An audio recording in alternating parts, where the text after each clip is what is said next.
From bump, set, spike to the crack of the bat, at Motor Inn of Carroll, we love our high school sports. And we love the opportunity to support our local schools, athletes, coaches, and parents. Through the hard work of our kids, we get the enjoyment of watching and listening to their activities. Other life lessons, like teamwork and citizenship, help create outstanding young women and men we are so proud to sponsor. Good luck to all of our local sports teams. From Motor Inn of Carroll. UTVs have been around for over 20 years, but they're still evolving, and with them now being legal on Iowa roads, usage has evolved as well. Whether you're commuting to work, gravel traveling with friends, or hitting the most beautiful riding spots in the country, Olson's Outdoor Power has the right Polaris, Can-Am, or Kawasaki for you. On top of that, we have the turn signals, mirrors, and tires to make your UTV more comfortable and safer. Stop by today at Olson's Outdoor Power, your one-stop service and equipment shop, with locations in Atlantic and Carroll. Outlaw Graphics is your local promotion and sign company. Outlaw can do it all, from vehicle graphics to promotional items and all the signage you need. Outlaw does it all, no matter how big or how small your order is. If you need thousands of items for your business, talk to Outlaw. Work with Outlaw's designers from start to finish. You're going to love the results. Call the Outlaw. Outlaw Graphics, 775-2599. Outlaw Graphics in Carroll. At Carroll County Solid Waste, we deliver environmental services together because, like all teams, together, everyone achieves more. We all enjoy a snack and a drink when cheering for our favorite team. When finished, be a team player. Put your bottles and cans in the recycle bin and your empty food packaging in the trash. Visit our website at carrollcountylandfill.com for details of how to be part of the recycle team. Because together, we're stronger. We're Carroll County Solid Waste, wishing our area athletes a safe and successful sports season.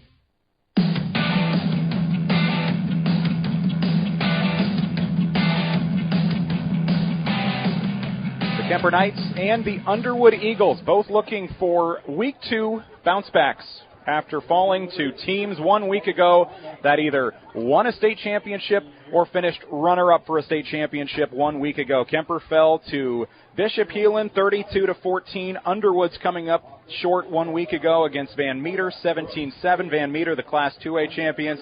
Bishop Heelan, runner-up in Class 3A. Kuemper outgained on the ground by Bishop Heelan a week ago, 320-27. These two teams in Week 1 combined for 36 rushing yards. Underwood only 9 rushing yards 1 week ago. And we talk about it no matter the sport. Kuemper never schedules anything easy when it comes to non-district or non-conference play. Kuemper's first 3 games are against ranked 3A and 1A opponents. Heelan last week, Underwood tonight, AHSTW next week. And you throw it back 1 year. That's where Kuemper got their season jump-started a year ago at home with that overtime win over AHSTW. We went up to Heelan, and I think you and I did that game together, and if you remember right, DJ, from all reports down on the field was over the goal, so we would have technically should have won that game, didn't, but technically should have. So we're competing with these teams at a very high level. We came back and lost the next game, but that third game we won it in overtime, and then after that it was wins all the way through into the quarterfinals of the state playoffs. Our pregame coverage tonight, the Mackey Motors tailgate. Together, let's drive at Mackey Motors in Lake City and online at MackeyMotors.com. Recipient of the GM Mark of Excellence Award for 15 years running. And running is what Bishop Heelan did all over the Kuemper defense 1 week ago. Cason Thomas, 5 rushing touchdowns. As a team, Bishop Heelan ran for 320 rushing yards. Passing wasn't much of a factor. They didn't need to when they had Cason running the ball. Only 39 pass yards given up by this Ryan Steinkamp Kuemper defense 1 week ago. We look at Underwood, and while, yes, they lost Week 1 to Van Meter, led the game at halftime. And it's Van Meter. And at Van Meter, I don't think anybody is shocked, upset, or, embarrassed or anything about falling to Van Meter in that fashion. So while they don't have a win on their record, Kuemper doesn't either. I think both of these teams feel like tonight is the night to bounce back against a quality opponent. Well, it's certainly an opportunity to do so. And, both teams going to have to come out, and I think it's going to be a pretty physical football game, or at least I actually hope it is, because that's what it's going to take for Kuemper to win this thing. Underwood's got a lot of quick speed in their linebacking and line, So hopefully we can manhandle those guys a little bit. Our linebackers, again, are really good. Kent Sanders still nursing a little bit of an ankle injury. But, Tate Barrett had a great game last week, and I'm not sure who the other linebacker is off the top of my head here. I'm going to have it in a second. Barrett and Alford? Brayton Alford, yes. Getting his first start tonight. Really good football player. So I think our linebacker play is going to be really, really good. We just got to get our hands on Mr. Lutt. Looks like Kuemper will defer and Underwood will receive this opening kickoff. Let's take a look at our starting lineups, and we begin with Kemper's defense, since we will see them first. Defensive line with Lucas Deal, a sophomore, and Ryan Sundrip on the defensive end position. Sundrip, a senior. On the interior of that defensive line, Hayden Vanami, a senior. Sean Healy, a junior. The linebackers for Kuemper tonight, Kent Sanders, a senior. Tate Barrett, a senior. 12.5 tackles, 2 for loss for Barrett, an outstanding week 1. And Brayton Alford, the junior, getting the start at outside linebacker tonight. In the secondary for the Kuemper Knights on the corners, Tragan Biter, a senior, Logan Ryle, a senior, and the safeties are Carson Canny, a senior, and Braxton Vanami, a junior. Let's give you the Kuemper offense here. Brock Bading, the junior for the Knights, he'll lead things off in the backfield. 14 for 32 passing a week ago, 157 yards. And Jaron Huffman, a sophomore, along with Ryan Sundrip, a senior. Those two will handle most of the running duties tonight. The receivers, Carson Canny, Logan Ryle, seniors. Braxton Vanami, a junior, and the offensive line. Reed Steiger, a sophomore. Jacob Haubrick, a senior. Center, Hayden Vanami, a senior.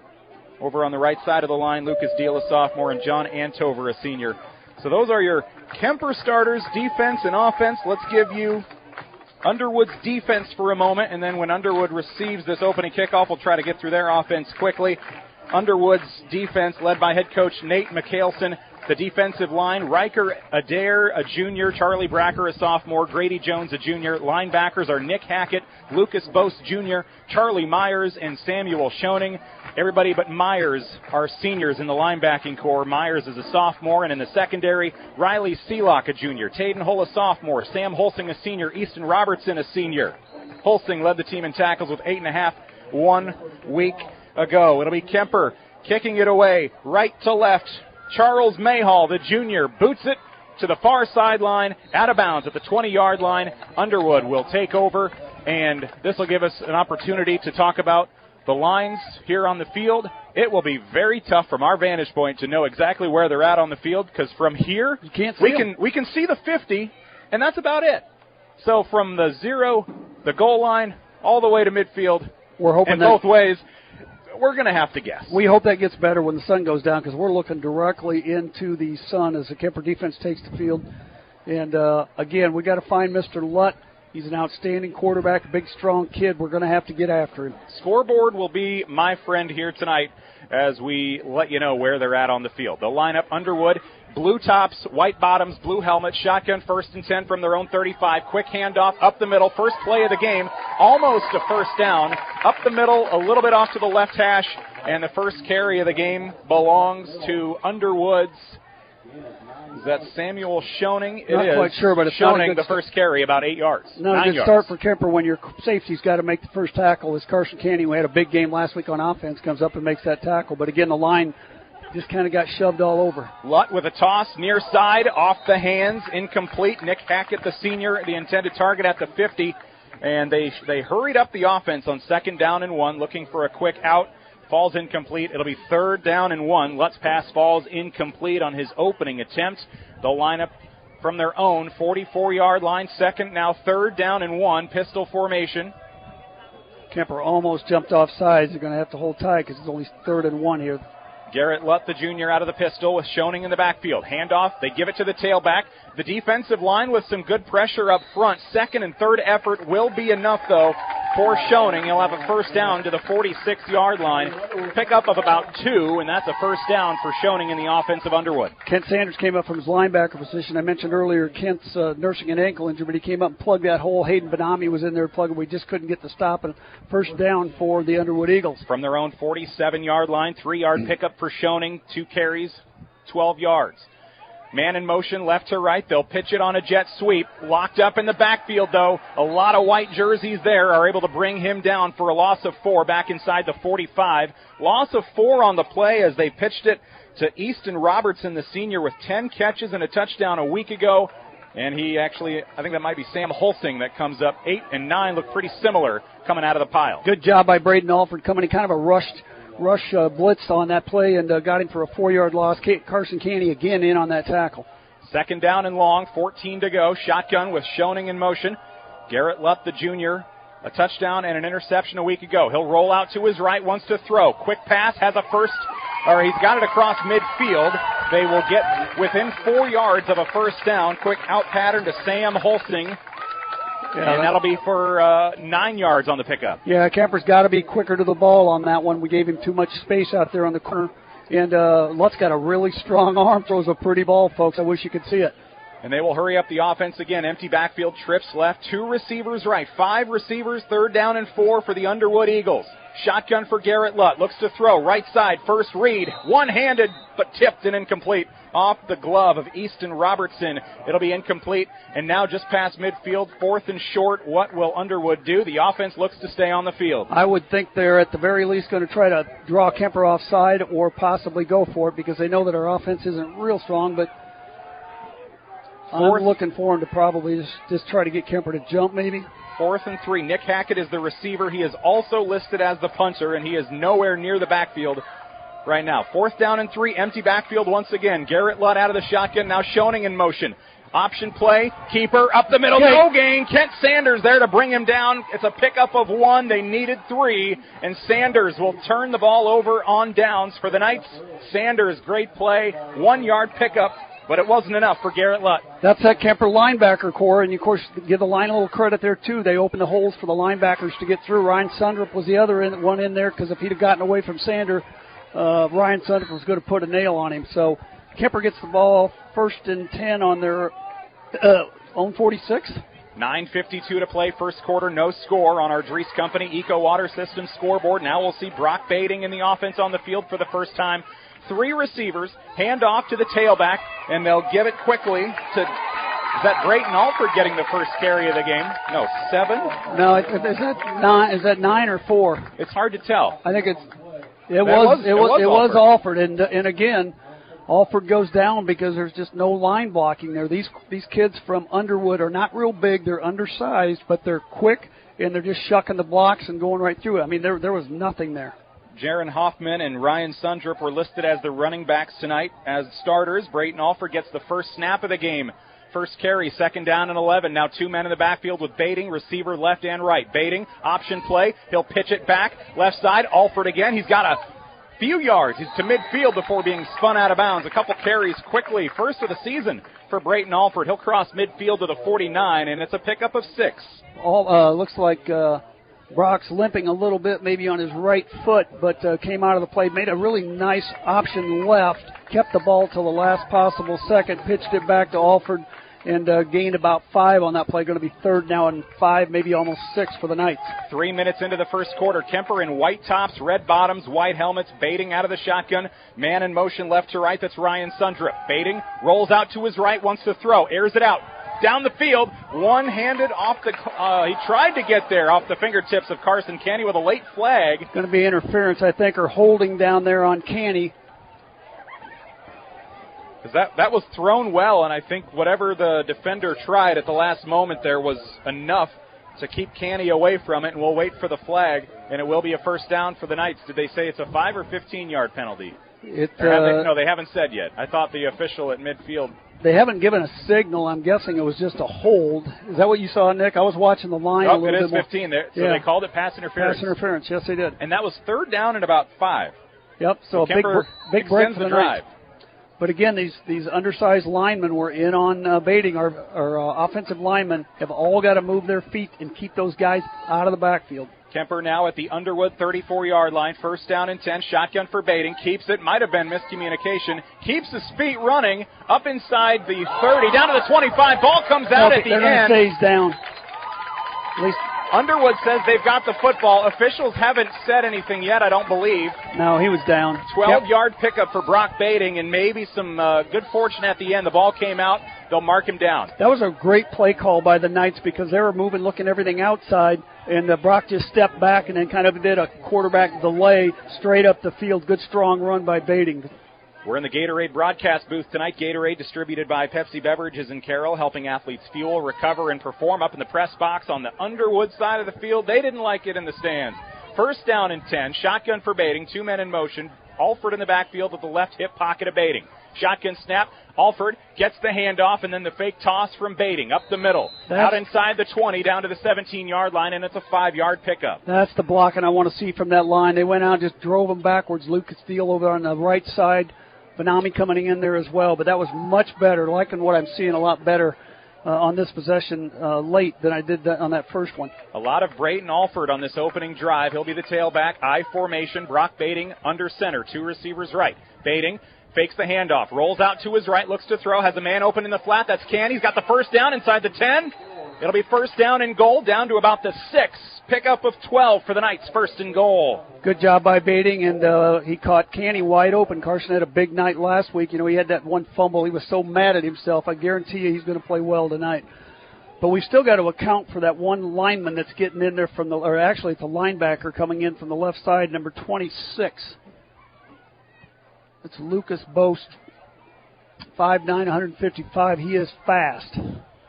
First down and goal. Baiting hands it off. It's a give to Sundrup near the goal line, just shy, and that'll bring up second down and goal. They're knocking on the door, a 4-yard pickup. I believe that was Sundrup on the carry, but again, from here, 25 and 27 look pretty similar on the jerseys. What are we, about a yard short, 2 yards? Can't hardly see. And actually, that might have been Sean Healy getting that carry. They give it to him this time toward the goal line, and he's in. Sean Healy puts Kuemper on the board first.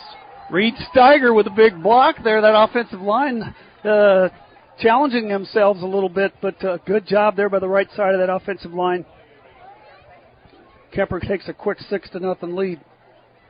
On that opening drive for the Kuemper Knights, 26 rushing yards and one more, and they've already passed last week's total. Charles Mayhall on for the extra point to put Kuemper up 7-0 on our Dries Company Eco Water System scoreboard, and the soccer standout, Mayhall, splits the uprights. It's his first extra point as a Kuemper Knight. We'll take a break. Back in a minute. You're listening to Kick 106.7's live coverage of Kuemper football, live from Underwood. Life is better with American Family Insurance because our agents provide specialized local expertise to help you get the right coverage at the right price. We understand that farming is at the heart of what you do, and we want to help protect what you've worked so hard for. Let's build the policy your farm deserves. For details, contact Nicole Unken at Nicole Unken Agency. Call 712-792-1262 or stop by 412 Highway 30 today. American Family Mutual Insurance Company, SI, and its operating companies, 6000 American Parkway, Madison, Wisconsin. Since 1968, Mackey Motors has been serving Lake City and the surrounding communities with new and certified pre-owned vehicles. Mackey Motors is a full-service dealership providing oil changes in our Quick Lube Express bays, a service department with world-class trained technicians, a body shop and collision center with the latest equipment, a full vehicle detailing department, or come talk with one of our highly knowledgeable sales staff. Recipient of the GM Mark of Excellence Award for 15 years running. Together, let's drive at Mackey Motors in Lake City, MackeyMotors.com.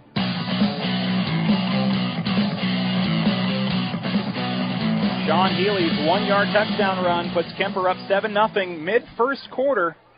You're listening to high school football tonight on Kick 106.7 along with Doug Waniger. I am Nick Brinks. Good start for Kuemper. Squib kick. It'll be returned and downed by Alex Cook, the senior on the special teams squad for Underwood. They'll have it near the 36-yard line, so this will be their second drive. Both will start near the 35-yard line. Their last drive ended just past midfield on a 4th down and about 4. They went for it, came up short on a quarterback run. Yeah, I like that play call. It was just an onside kick, basically, and Charlie did a really nice job of getting that thing to bounce, and unfortunately the kid from Underwood made a nice catch of it, but couldn't do anything. First down and 10 for the Underwood offense. Lutt with a handoff straight up the middle, bounces outside, picks up 2 as he shuffles to the left hash, and it's Schoening getting most of the carries in the early going, picks up 2. Let's give you that Underwood offense. The offensive line, Grady Jones, Charlie Bracker, Leo Casson, Rowan Patomson, and Riker Adair. The receivers, Nick Hackett, Easton Robertson, Sam Holsing, and Charlie Myers. Samuel Schoening getting the start at running back tonight, and then Garrett Lutt, the quarterback. for the Underwood Eagles. So Kuemper fell last week 32-14. They're on the board with a rushing touchdown tonight in the first quarter. Second down and 8. Love what I saw on that play. Lucas Deal and Tate Barrett it all over Lutt. Lutt rolling out right side. That'll be tipped, knocked down by Sundrup from his defensive end position. That'll be third down and 8. You don't have to be big to play in the line, and Sundrup got out there, was where he was supposed to be. We were putting pressure on Lutt, and Sundrup got a hand on it. Almost had a pick. If he would have, it would have been to the house.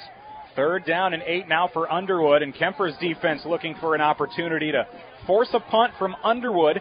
It's a 7-0 score. Kuemper on our Dries Company Eco Water System scoreboard. Lutt out of the shotgun. They'll hand it off. It's a running play on third down and 8. Schoening will be stood up after a 2-yard gain. He'll get to the 41, and that is it. Kuemper will shut the door on it. Fourth and long now coming up for this offense. Yeah, another good job by Sundrup getting in there. Lucas Deal again calling his name a few times tonight. We're going to force that punt. And I can't wait for the sun to go down, Nick, because I cannot see anything. 70 degrees at kickoff, a north wind 10 to 15 miles an hour. We are on the east side of the stadium staring into the sun, and we are kind of in a bowl, so we will get some relief a little earlier than if this was a flat area down by Underwood. But we are just on the edge of the bluffs as that kick will be punted away out of bounds on the far sideline, just past the 25-yard line. They'll mark it off at the 23. Kuemper football, well, you've checked a few boxes for Kuemper, both sides. Absolutely. You've marched down the field primarily in the running game. You did have a big third down penalty to give you a free set of downs, but without the penalty, Canny may still be running into the end zone for 6. Hard to say. Yeah, absolutely. But what I love is I've loved seeing our line play, both sides of the ball. Defensively, they're shucking their blocks and making tackles, and on offense, they just pounded their way down for that last touchdown.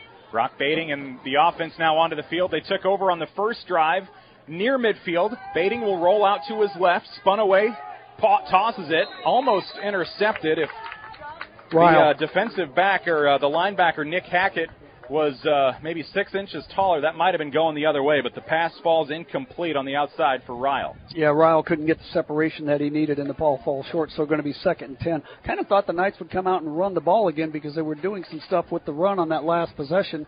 Now it's going to leave them 2nd and 10.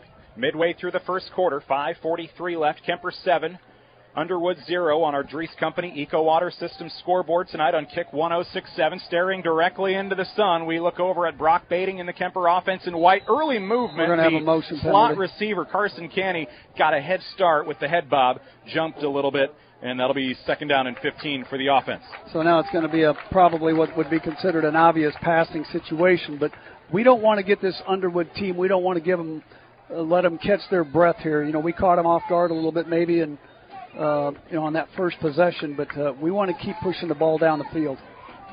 Sundrup will check out of the lineup for the Knights, and they bring, I believe, Alford back in. They'll also bring Tragan Biter onto the field for the Kuemper Knights. He'll play receiver on the left side. 3 right, 2 left, empty backfield for Brock Bading. Shotgun for the Knights, 2nd and 15. Bading steps back, 7-step drop, airs it out. Beautiful pass, near sideline, and the pass will fall incomplete just over the head of Braxton Vanami. He and his defender playing, they were batting hands a little bit, but it'll fall harmlessly incomplete. 3rd and 15, but a beautiful throw from Bading, just a little overthrown. Yeah, Braxton really didn't run to the ball quite like I would have liked to have seen him, but he had great coverage there. Easton Robertson, who was also very good on the offensive side of the football, was right with Braxton stride for stride. So 3rd and 15 for Kuemper right now on their own 18-yard line. 3rd down and long for Kuemper. They'll look have one man in the backfield. It's Alford. Dump off, screen toss in the backfield. Canny can't hang on to it. Maybe a good thing he dropped it. He was about to get blown up. It'll be 4th and 15 in a punt situation for the Kuemper Knights. Yeah, another case where we didn't have any time to throw the ball, and it's lucky he didn't catch that because if he would have got clobbered for about a 5-yard loss. 4th down, punting situation. It'll be Connor Keneally punting for the Knights. The sophomore, low snap. It actually hops off the grass, but he gets rid of it. Flagged Good down. Kick. Returned and fair caught at the 42-yard line. Flagged down way at the back. I'm trying to look for a play clock. I don't actually see any play clocks here in the stadium. Not sure if that was a delay of game or what, but 4th and 15, punt for the Knights. Underwood at their own 42 for the moment. He's going to be make an him illegal punt again. shift. They're going to make him punt again, or are they going to decline? Yeah, they're going to make him punt again because we got off a pretty good kick. Keneally had a good game on defense last week, and it's just a little bit undetermined who the punter for Kuemper should be. We don't quite have the leg that we had last year with Benny Gherkin. So they'll move back 5, 4th down and 20 for the Knights. They march down the field on a short field to start the game. A 1-yard Sean Healy rushing touchdown for the Kuemper Knights. They're on top 7-0, and now Keneally will get another one off. End-over-end kick. It'll be returned from the 49-yard line. Underwood football across midfield to the 40, across the 30, down to the 20, and tackled out there. And I believe it'll actually be the punter, Keneally, to knock him out at the 20, but they'll be in the red zone. Underwood, 1st down and 10. Great block on Austin Heinrichs. Austin's got to stay outside and keep that ball inside, but his counterpart on the other side, Samuel Schoening, really laid a block on him, and we're going to have a penalty on that. So coming back. That will wipe out a lot of the return, but before the flag, I was going to say that turned out to be about a 38-yard penalty for an illegal shift. Yeah. But we'll see where this flag marks them back down to. Looks like they threw the flag at the 26-yard line, so they'll still get a decent return out of it, probably inside the 40. Are they at the 36 here? Yeah, it's still going to be really good field position, but let's just keep playing defense and see what happens. 1st down and 10 for Underwood, working left to right, headed to the north end zone. There is a north breeze, 10 to 15 miles an hour, but it's not much of a factor tonight. We're kind of in a bowl. In that north end zone, there's a terrace along the upper deck, and it's pretty much taller than the flagpole. Well, that Lutt looks big standing out there, doesn't he? Pistol formation for the big man, 6'4", 215 pounds. Garrett Lutt, the junior quarterback. He'll have 2 receivers and a tight end left, 1 receiver right, and a running back behind him. And we've got a whistle and a flag, and didn't get the play in time. Delay of game. So it's a break for the Knights. So again, no play clocks on display here. So it's up to the referees to keep track of that. I was looking for one too, and it's got to be difficult for the quarterbacks because you want to be able to see that thing, especially a team like that calls the plays in from the side. 1st down and 15 now. Back to the Kuemper 42. Underwood football. They trail by 7. 7-0, 5:14 to go, first quarter. Lutt, quick toss, wide open, over the middle of the field to the 20, the 10, 5, touchdown, Sam Holsing. It's a 42-yard catch and run, beat his defender and takes it to the house. Yeah, they've gone right at Logan Ryle the first three of the first 4 passes, and he got inside there, and he's a good receiver, but more so is just such a good thrower, Mr. Lutt is. And hit him right in stride, a beautiful pass, and it's quickly a tie ball game.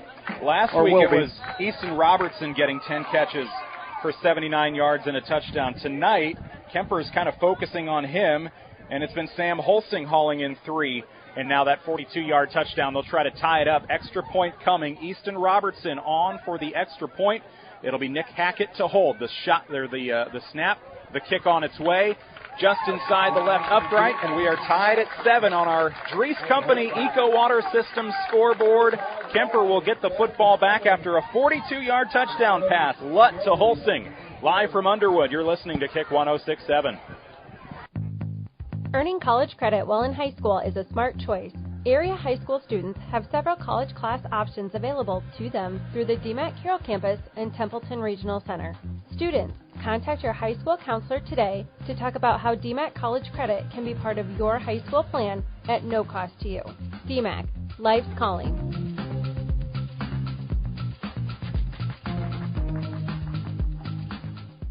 Napa is your trusted source for automotive parts, accessories, and know-how for your car, truck, SUV, and farm equipment. We offer a complete performance machine shop, extensive tool and equipment department, and hydraulic hoses while you wait. So whether it's a replacement part for your daily driver, or you are just in need for a professional machine shop, you can trust your locally owned and operated Napa store. Make it a point to stop in and see the pros. Napa, Highway 30 West in Carroll. Napa, we are so much more than a parts store.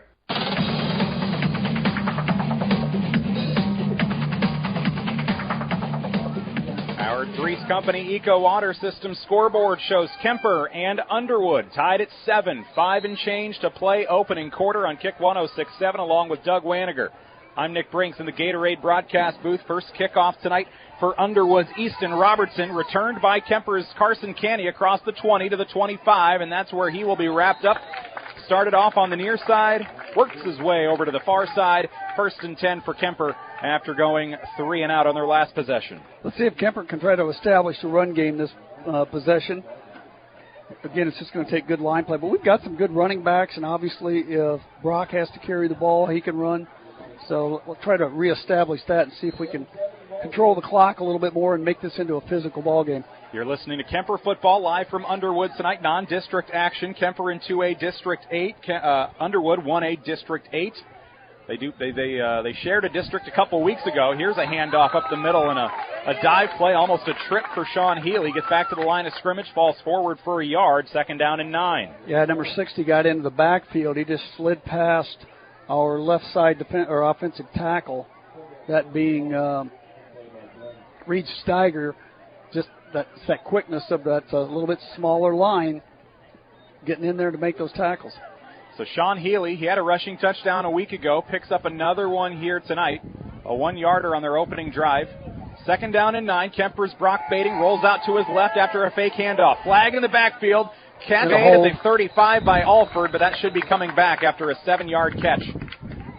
That's going to be holding. And it's Logan Ryle. Those 8s and 9s on the jersey do not do us any favors up here in the booth when they get the bottom of the jerseys coiled up a little bit, and it will be coming back. Yeah, not sure who that was on, but I know, and we know it was going to be holding where it was thrown at right in the middle of the pocket.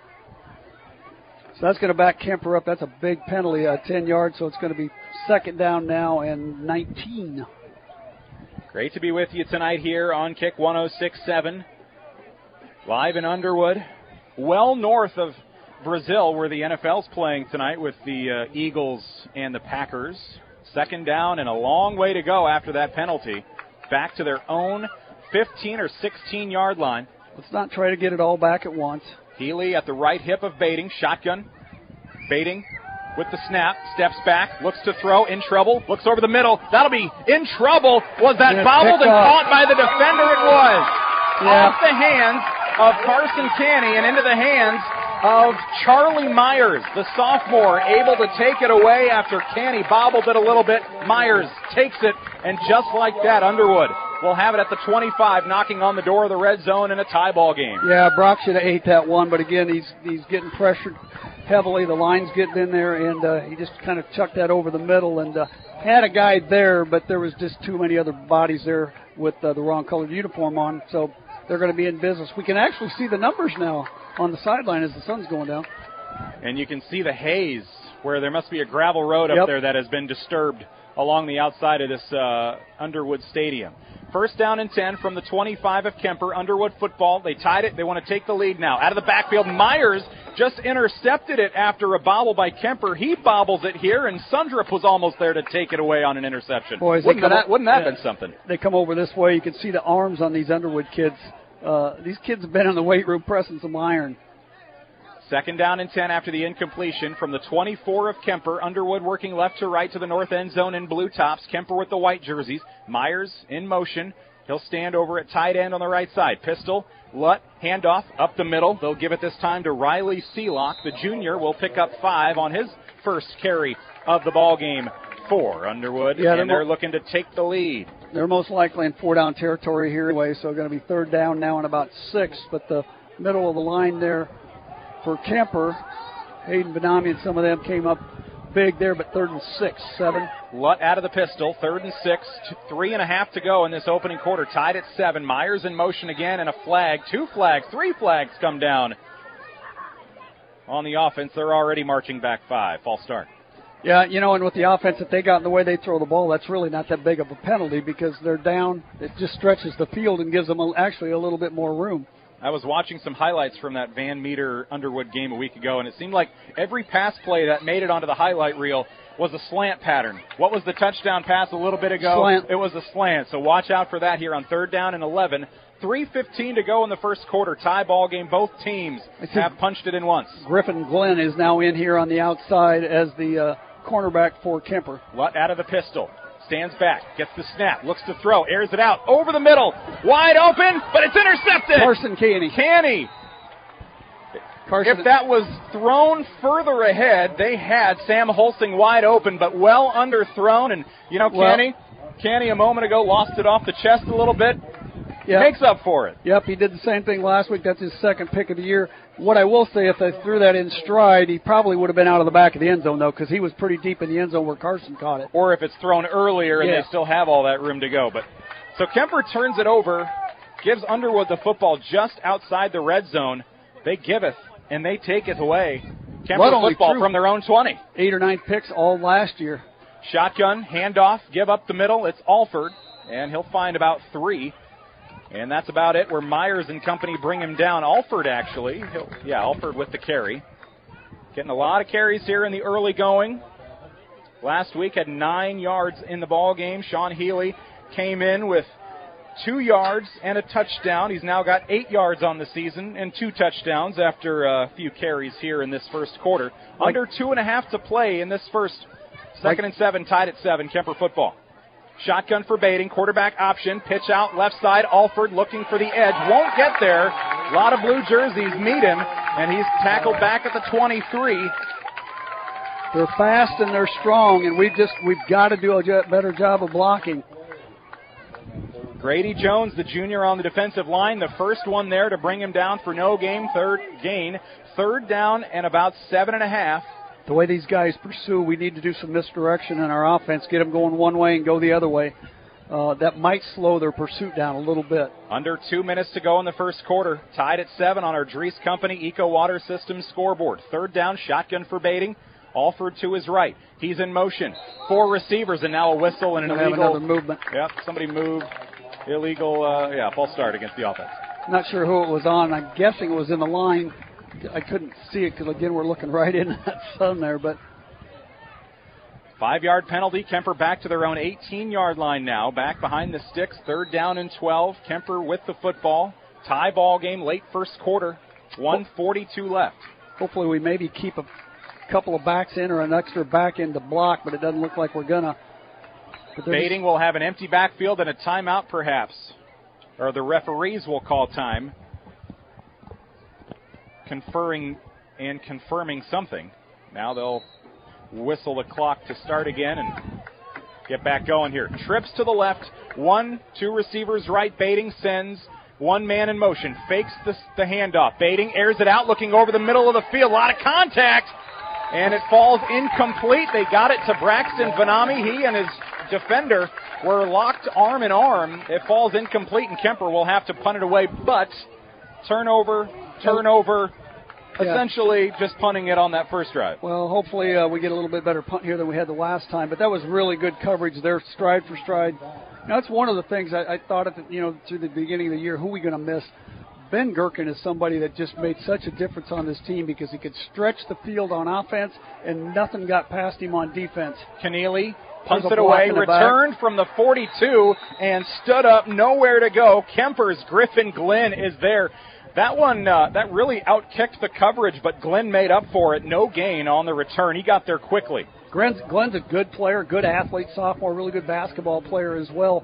But I think we're going to see him more on the defensive side of the football because he's coming back in tonight, and he's going to take over at this left side safety position, or cornerback position, excuse me. We're probably about 15 or so minutes away from that sun being tucked in behind the terrace off to the west. And, yeah, we can see the numbers and the lines on the field finally.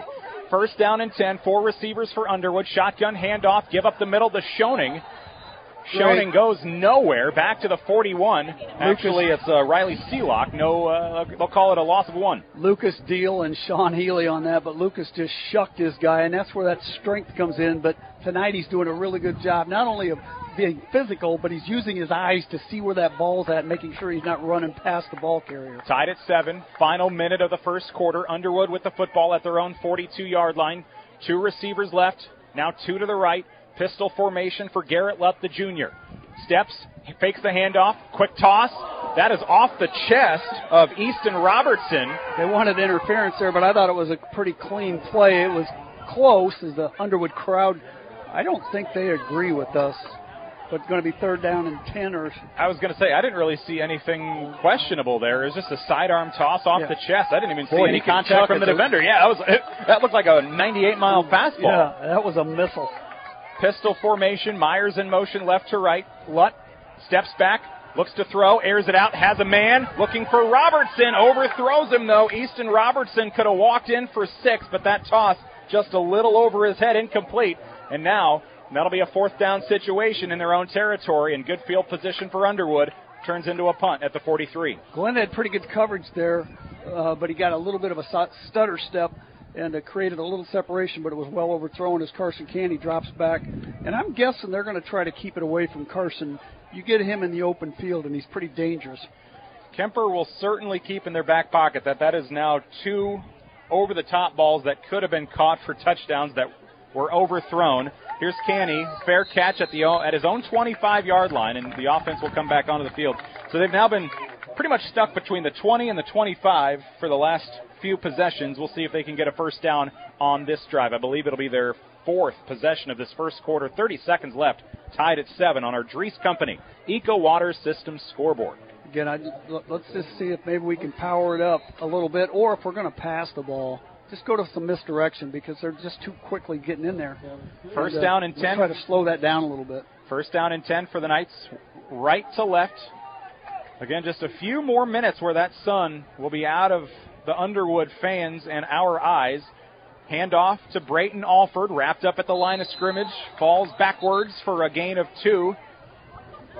That may bring us to the end of the first quarter if Kemper wants to. 6 carries, 14 yards for Alford, 15 ticks remaining. Kemper does not seem to be showing a ton of urgency as they look back to the clock, and I think they will head to the sideline, head to the other end of the field, and we have reached the end of quarter number 1. 7-7 on the Dries Company Eco Water System scoreboard. A pair of 0-1 teams looking to bounce back after week 1 losses. Kemper football, they'll have it near their own 26-yard line. When we return, second quarter action next on Kick 106.7.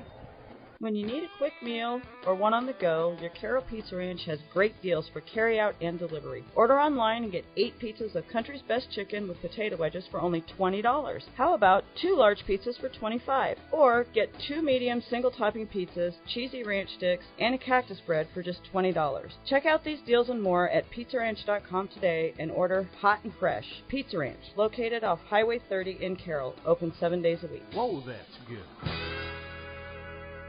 Smithfield Foods is an American-based food company committed to producing high-quality, wholesome, and affordable food. They want you to join their team in Carroll. They are hiring general production individuals, and the starting pay is amazing at $19.55 per hour. You'll also get a generous benefits package. You'll get paid holidays, paid time off, medical, vision, dental insurance, and more. Visit smithfieldfoods.com/Carroll to apply online. Smithfield Foods, equal opportunity employer, including disability and veterans.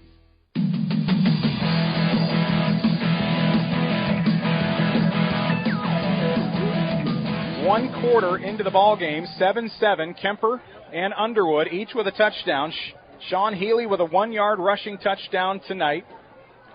5 quarters into the season, Sean Healy now has 3 touchdowns. All of Kemper's scoring this season has been Sean Healy. Couple rushing touchdowns.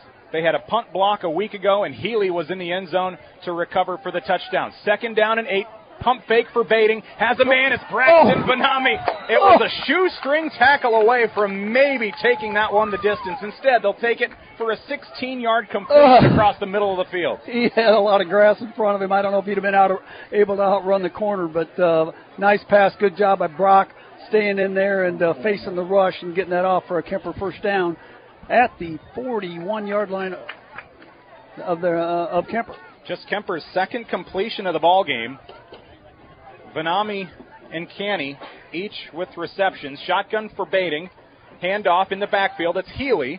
Not getting a ton of yards, but he'll pick up a few, 4 or so on this carry. He'll get to the 45 of Kemper. Kemper did what I was hoping they'd do. They brought Tate Barrett in at a tight end position, and he was out leading the block there, along with a couple of other linemen. I couldn't quite see who they were, but hopefully we can just keep weighing on this undersized team and to wear them down a little bit.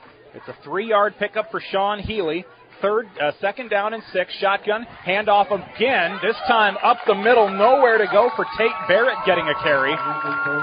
Loss of 1 for the night offense. Not a good sign when you got the interior Kuemper line laying on the ground and the Underwood Eagles just running right through them there, so nothing there.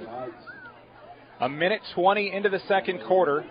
Bating and the offense, they've got the football for Kuemper at their own 44-yard line, looking for Underwood's 49. Kuemper in white jerseys, red pants, white helmets, red numbers.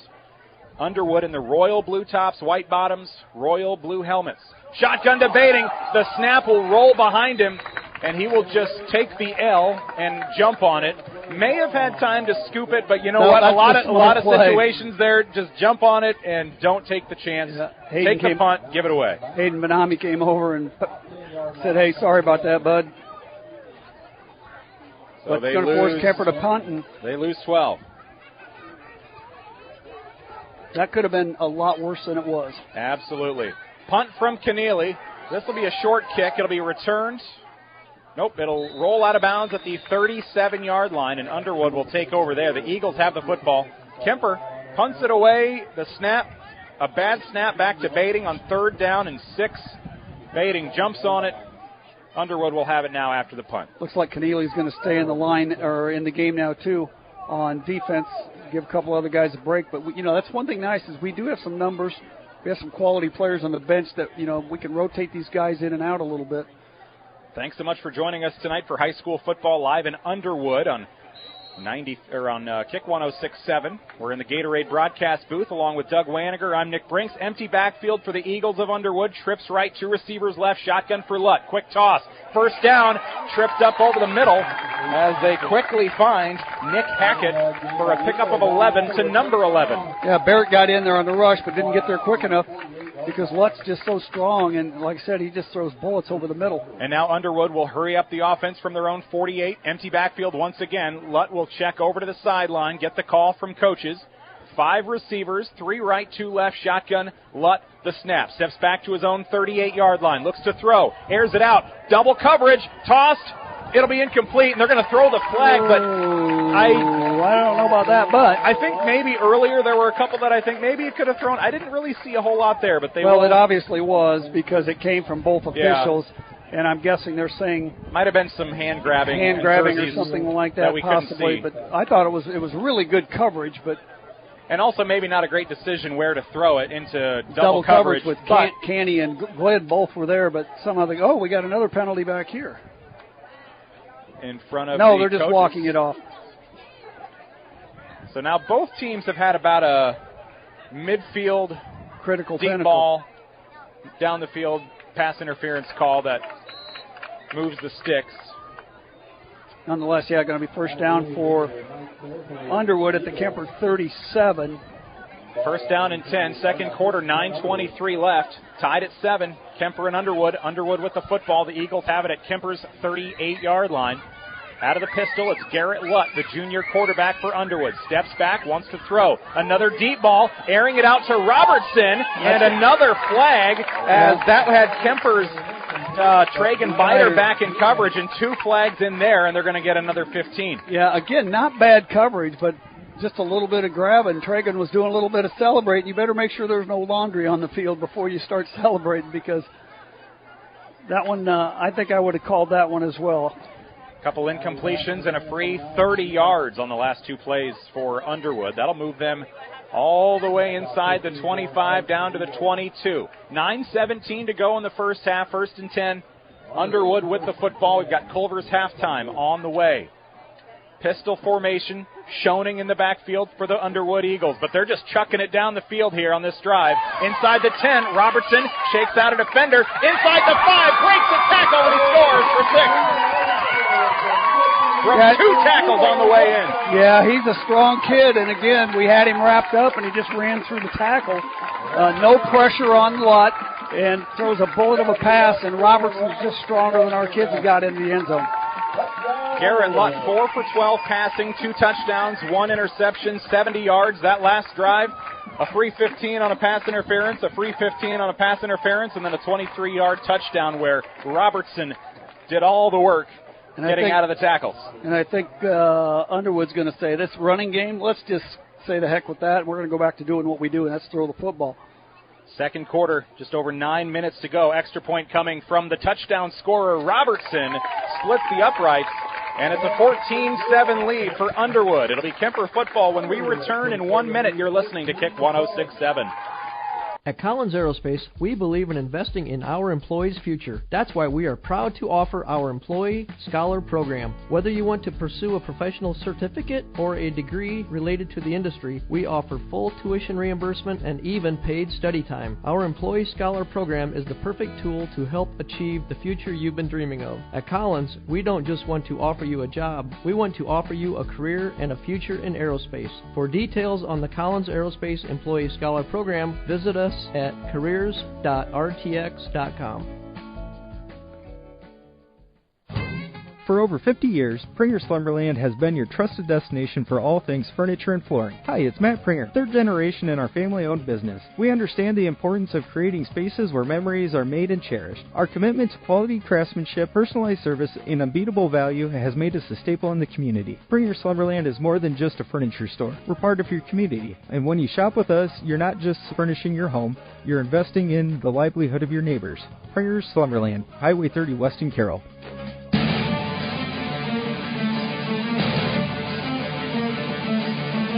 Live from Underwood, you're listening to Kick 106.7. We come to you from the Gatorade broadcast booth tonight. Gatorade distributed by Pepsi Beverages in Carroll, helping athletes fuel, recover, and perform. Easton Robertson with the 23-yard touchdown reception, the extra point, and now the kickoff coming from the senior Robertson. 10 catches, 79 yards, and a touchdown a week ago. Tonight, he's got a touchdown on his lone 23-yard catch. Here's a high end-over-end kick. Kuemper will down it at the 23-yard line. They tried to maybe let it go out of bounds, but the blue jerseys were coming quickly. You have to jump on it. Yeah, it was a smart play by whoever was over there. I'm not quite sure who it was. I couldn't see the number, but it was a smart play because you have to cover that.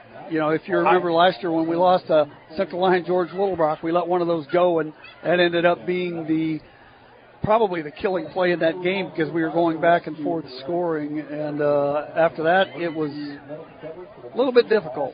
First down and 10. It'll be Kuemper football from their own 25, trailing for the first time today. 9:07 left in the half. Handoff to Alford. Shakes one tackler.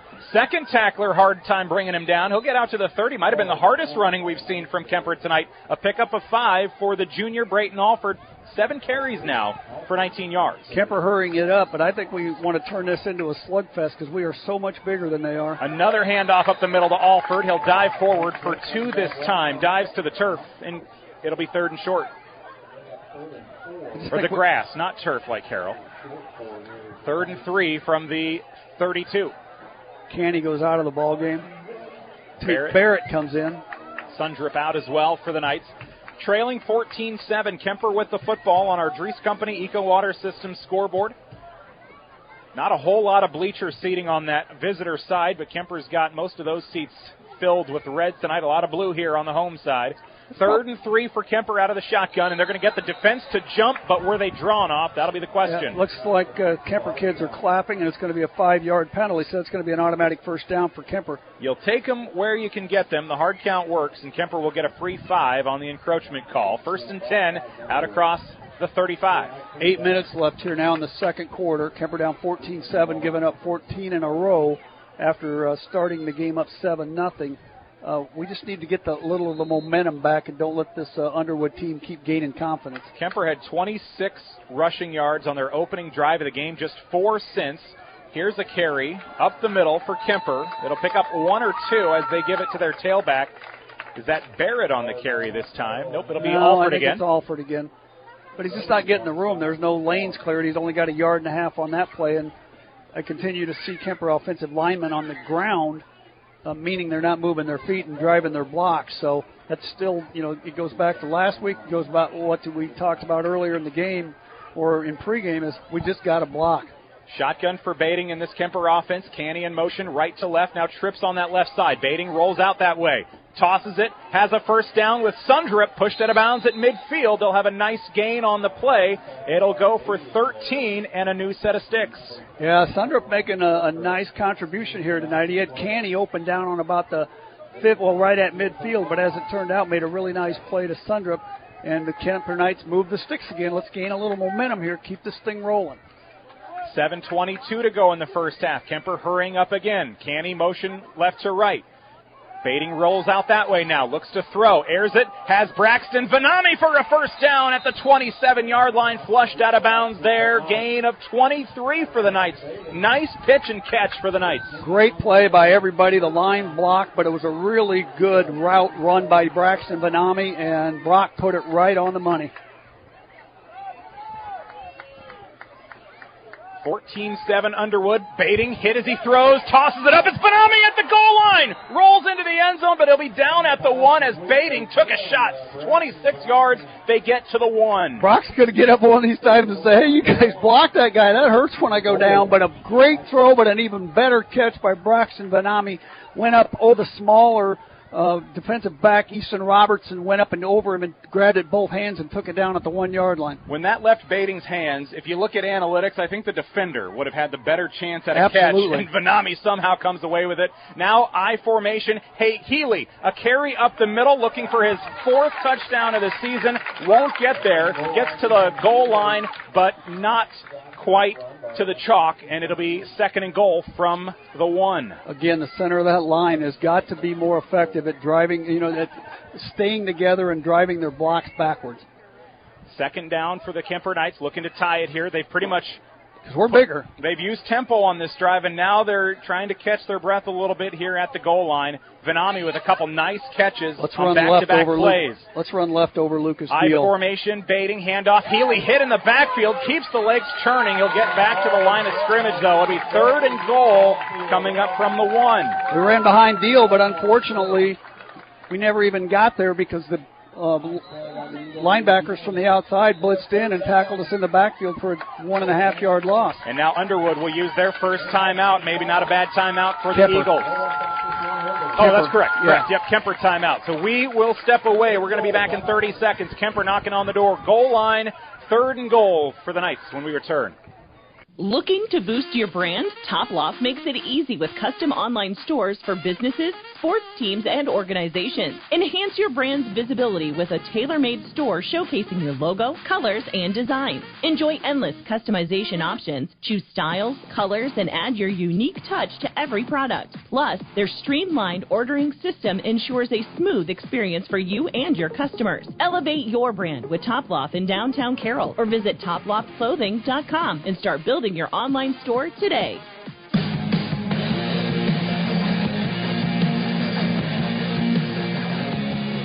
Third down and goal for the Kuemper Knights inside the 2, maybe the 1-yard line. This is a must-score touchdown situation for the Knights. You can't go 4th and 1 with a team the size that we have and not get first and goal at the 1 and not get it in the end zone. And as of right now, they are at the 2. They're going to line up out of the I formation again. Barrett, the tailback, or the fullback. They'll give it to Barrett this time, and he'll spin his way into the end zone. Second effort for Barrett is there halfway through quarter number 2, and it's Tate Barrett scoring for the Kuemper Knights. Glad to see him in on the offensive side of the ball because he's one of those tough kids and really tough-nosed.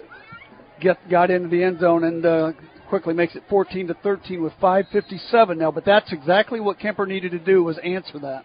He was actually stood up in the backfield but spun off his defender and found a hole. So now the extra point coming for Kuemper. It'll be Mason Reich's holding, Mayhall's kick to tie, 14. And we are tied at 14 on our Dries Company Eco Water System scoreboard. You're listening to Kuemper Football live from Underwood on Kick 106.7. Financial planning can be easy to avoid, but in these uncertain times, it should be your top priority.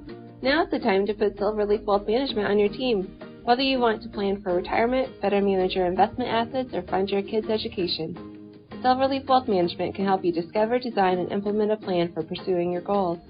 Visit us online or schedule a consultation with me, Ann Slechta, today by calling or texting us at 712-775-2251. This is Silverleaf Wealth Management of Carroll, Iowa. From footings to framing to finish. For farm, home, or commercial, Wall Lake Lumber Company has been proud to help our communities grow. With 4 convenient locations and one of the largest building material inventories in the area, we are sure to be able to fill all your building needs. From project design and estimating to friendly advice, we can't wait to be part of the process for you. Wall Lake Lumber, with locations in Wall Lake, Lakeview, Odebolt, and Carroll. We're not your grandpa's lumberyard.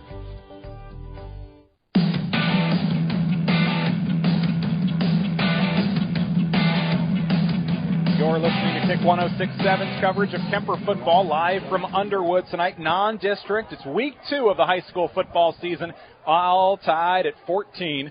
Charles Mayhall's short kick. Charlie Myers returns it from the 30, and he gets out across the 35 to the 39. Underwood football all knotted up at 14 on our Dries Company Eco Water System scoreboard, just past halfway in the second quarter. Our Culver's halftime show. 5:54 away. Yeah, Charlie, a soccer player, doesn't quite have the leg that we had last year, but what he's going to need to focus on this year, and I think done a good job of so far, other than maybe the out-of-bounds kick, is just don't kick it to the wrong guy. Underwood tops Kuemper 1 year ago in this matchup in Carroll, 24-14. Tied at 14 now. First down and 10. Early movement here from the senior at receiver. Cook. Yep, that'll be Cook. He knew it, too. He didn't even argue. He just, The unfortunate thing for him, too, was he took a step backwards, and it was too abrupt. Didn't even get a head start on the defender. I think he looked over and thought maybe he was offsides and was going to back up just a hair, because I saw him look over at the sticks. But nonetheless, helps the Knights out. Backs Underwood up 5 yards, so it's 1st and 15. But as we've seen with Lutt, 15 yards can disappear in a hurry. Just look for number 8. Look for number 9. That's what he's been doing tonight. First down and 15. Pistol formation. Handoff. It's a give up the middle. Both defenses honing in on the run pretty well tonight. Schoening will take it up the middle. Won't get a whole lot. It's his 5th carry, and he will get some of those penalty yards back. It'll be 2nd down and 11 for Underwood. Big hole in the line, but Tate Barrett from his linebacker position closed down, got a solo tackle on that one. Empty backfield for Underwood. Lutt out of the shotgun. 3 receivers left, 2 to the right. Underwood in blue, working right to left. No sun from our vantage point anymore. The field entirely shaded and illuminated by these Musco lights. Shotgun snap under duress. Could have been intercepted by Canny, but it falls incomplete. Intended target over the middle, Sam Holsing. He was backpedaling, threw that off the back foot, and it'll be 3rd and 10. Boy, Tate Barrett burst through there. I don't know if the line and he were probably working together to create that run, that blitz, but just an eyelash short of getting Lutt in the backfield. But again, Lutt's just really, really strong, can throw off his back foot as well as anybody I've seen. Underwood from their own 38, 5:15 to go in the half, tied at 14. Eagles football, Kuemper on defense. Pistol for Lutt. The shotgun snap, steps to throw, airs it out over the far sideline, shy of the sticks. It's caught by Holsing, 2 yards shy. Again, pretty good coverage over there, but just so many guys to go, and it's going to be, is it 3rd or 4th? 4th and 2, and the offense will stay on the field at their own 46, needing the 48. Don't jump. Out of the pistol again, Lutt. He's got Schoening behind him, and now Underwood looks like they will take their first timeout. They went for it earlier near this same spot on the field, did not succeed. Kuemper took the football, and now Underwood will talk things over, and they'll have a few extra seconds to chat about it.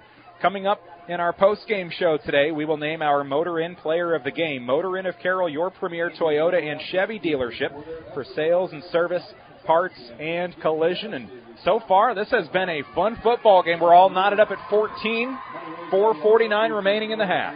Yeah, hey, Nick, just looking over at our Dries Company Echo Water System scoreboard. I want to give a shout-out to Randy Starman. Recently sold the Echo Water business to his sister there, Sarah, and her husband, Howie, at Dries Company. So congratulations to Randy, because I don't know what he's going to look like without that van that he drives around. But congratulations for him. Hope he enjoys a long retirement. And we thank them for jumping on board, sponsoring our scoreboard this season. 4:49 left, all tied at 14. Kuemper scored the first touchdown. Underwood scored back-to-back touchdowns. Kuemper answered. And for Kuemper, it's been 2 goal line touchdowns.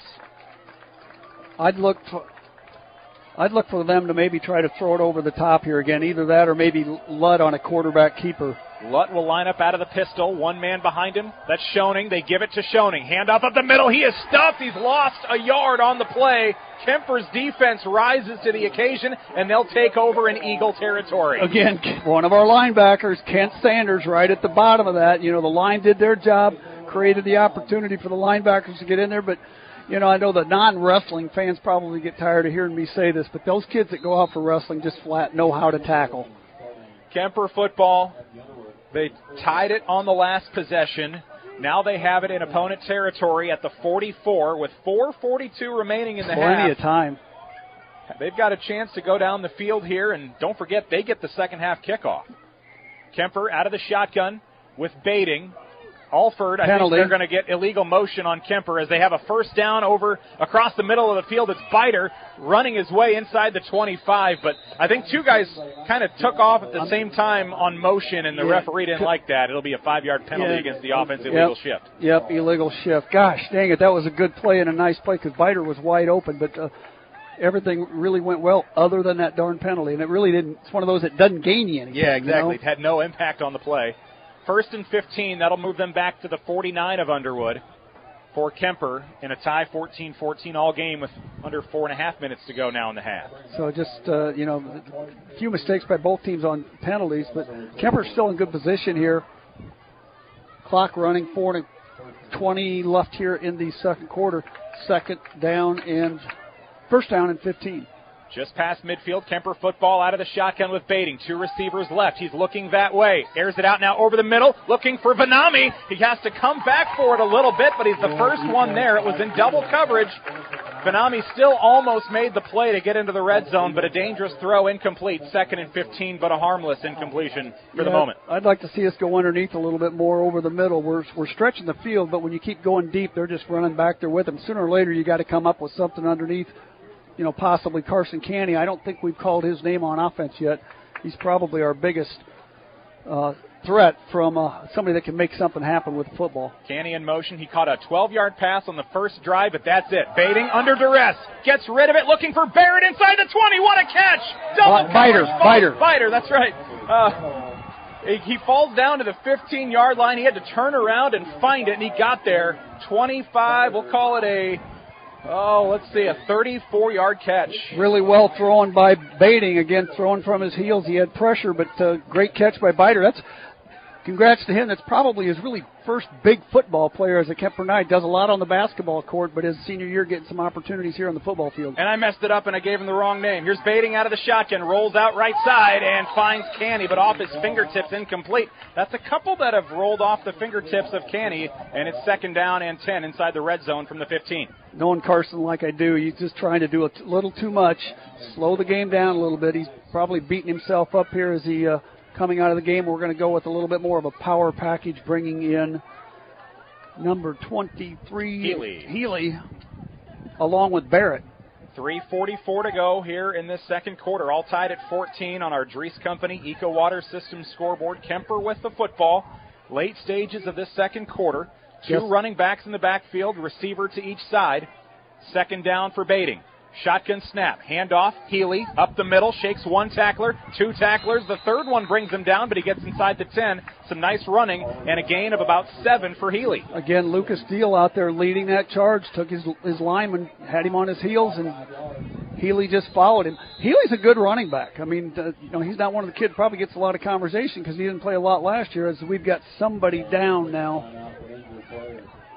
Somebody holding their right ankle. It'll be 3rd down and short after this injury Looks timeout like for lineman Kemper. Possibly. Yep, we will take a break, and we are back in just a moment. moment. That might be Braxton Benami, because it's somebody fairly tall. You're listening to Kick 106.7. Hello, this is Dr. Michael Dirks, orthopedic surgeon with St. Anthony's. I'm excited to have joined the team here at St. Anthony's, your local sports injury experts. We perform knee arthroscopy with ACL reconstruction and meniscus repair, as well as shoulder arthroscopy with rotator cuff and labral repair. If you're suffering from hip, knee, or shoulder pain, give us a call so we can get you back to the playing field or back to the activities that you love doing. St. Anthony Orthopedics, located on the St. Anthony campus. St. Anthony Regional Hospital. Always look to the cross, always St. Anthony.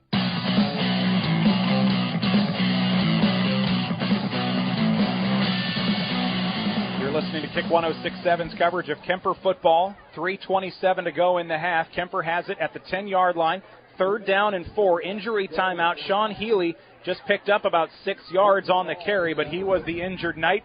Was holding his ankle, but he is walking off the field under his own power and not a huge limp. So hopefully that's a good sign, but they'll take a look at him.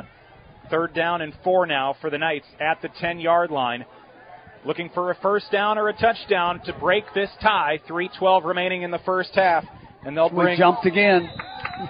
Boy, these mistakes are just really adding up. Jaron Huffman, the sophomore, comes in for Healy. False start against the offense, 3rd and 9. Now we're going back to the speed package, bringing Canny back in along with Sundrup. 3rd down. Ryan's another kid, good running back as well. Just hasn't gotten a lot of playing time because of the class they played behind last year. But, we lost a lot. But I wasn't worried about our skilled positions and who we were coming back with because I knew these kids had some talent, and they do. The clock will tick under 3 minutes to go in the first half. Culver's halftime show on the way. Baiting out of the shotgun. He's got Alford to his right, 4 receivers, 2 on each side. Fake handoff. Baiting rolls out under pressure. Looks to the end zone. Has Benami tipped, but it's knocked away. Incomplete. Good pressure at the end. Sam Holsing, the safety, knocks it away. It's incomplete, and it'll be 4th and 9 for Kuemper. It was there. Just probably thrown just a hair late. It had to be a perfect timing pass, and it was right in the center of the field under the goalpost. But good recovery by the defender from Underwood to knock that ball away. 4th. Now, we're probably out of Charlie's field goal range because we're on the 15. That'd be a 32-yard field goal. I don't know if he's got that kind of leg. I think we're going to have to go for it. And Kuemper will take a timeout. That'll give them a few extra seconds to talk about it. 2:47 remaining in this first half, and we will take 1-2 back in just a moment. You're listening to Kick 106.7. 4th and 9 for Kuemper when we come back from the 15. Since 1925, Eco Water Systems has been proud to provide the Carroll area with the level of quality and service their customers deserve. Now, Dries Company could not be more excited to continue that tradition. That's right, Eco Water Systems is now Dries Company Eco Water Systems, combining 2 names you know and trust to provide you with the absolute best in your water needs. Dries Company Eco Water Systems. Call us today, 712-792-3434, or stop in and see us at 609 North Carroll Street. Let's solve your water issues together.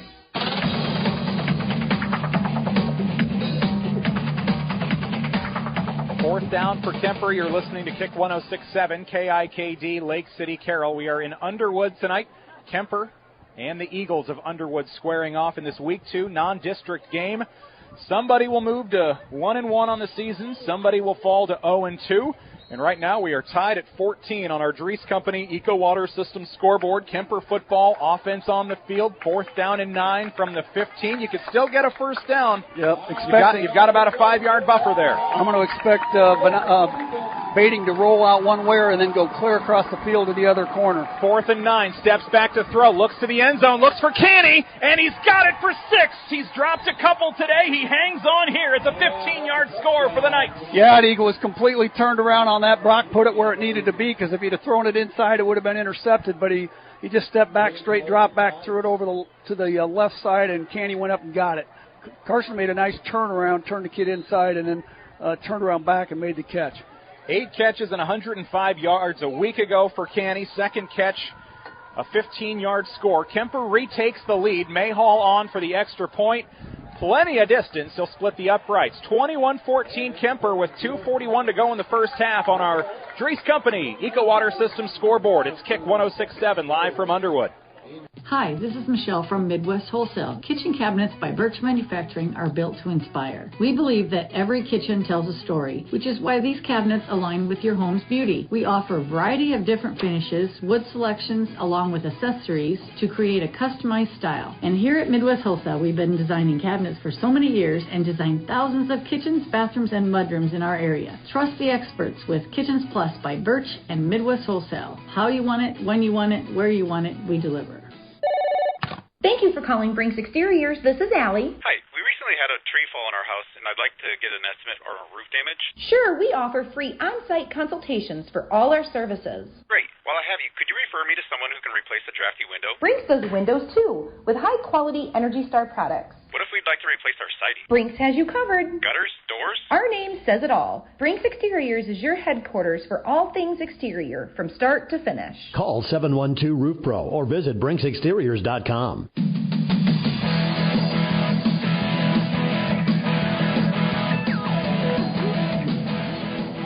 On 4th down, 9 to go from the 15. Kemper cashes in their first Big passing play. touchdown of the season. That was a big play. 21-14. These teams trading haymakers here in the first half. Kemper up by 7 now. Yeah, I knew they weren't going to shut Carson out all night. He's too good a player.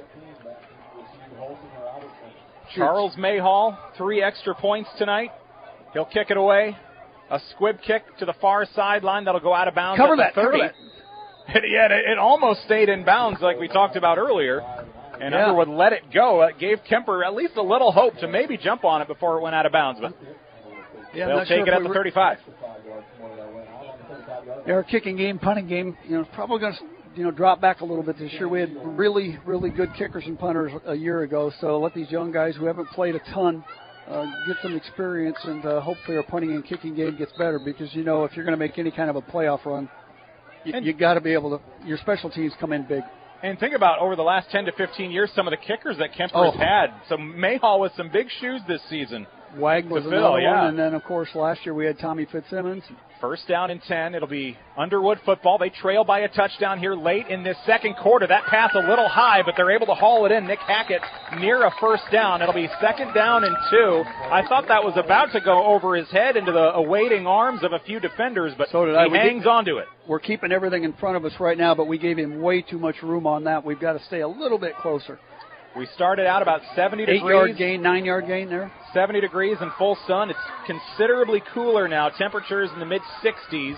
Beautiful night right now for football down here at Underwood. I call a night like this football weather and open those windows overnight weather. What do we got going on here? There's they had an ineligible man downfield, so that's Wipe coming it back. off. Wipe that 8-yard completion off the board for Underwood. It'll be first down now and 15. Again, mistakes by both teams that have been costly to their drives, making it difficult to get started. But Kemper will take it, obviously, forcing the 1st and 15 as opposed to 2nd and 1. 1st and 15 for Underwood. They have the football at their own 30-yard line. 2:07 to go in the first half. Culver's halftime show on its way. Celebrating 40 years in business and 12 years in Carroll. Culver's, welcome to Delicious, and we have reached officially that part in the game where I start thinking, the Butterburger sounds pretty good right about now. Carson Canny back into the ball. Well, he was in, but he was over to the sideline. The Underwood coaches have not been happy with some of the calls tonight. I know they were out on the field after that first Kemper touchdown when they thought we fumbled.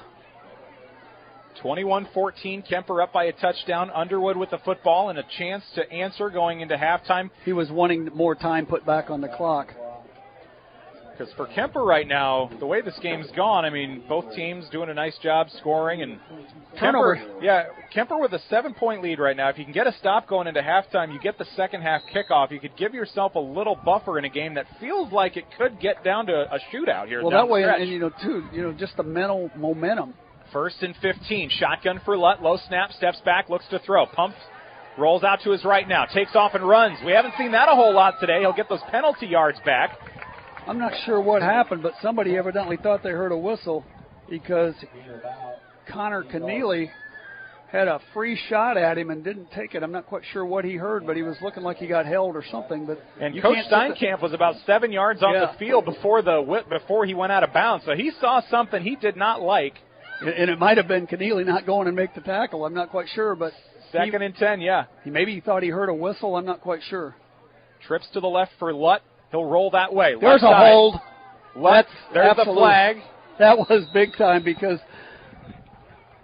Lucas Deal was in there, and they grabbed him by almost a horse collar to tackle him, and the backside official caught it, and that's going to be another penalty.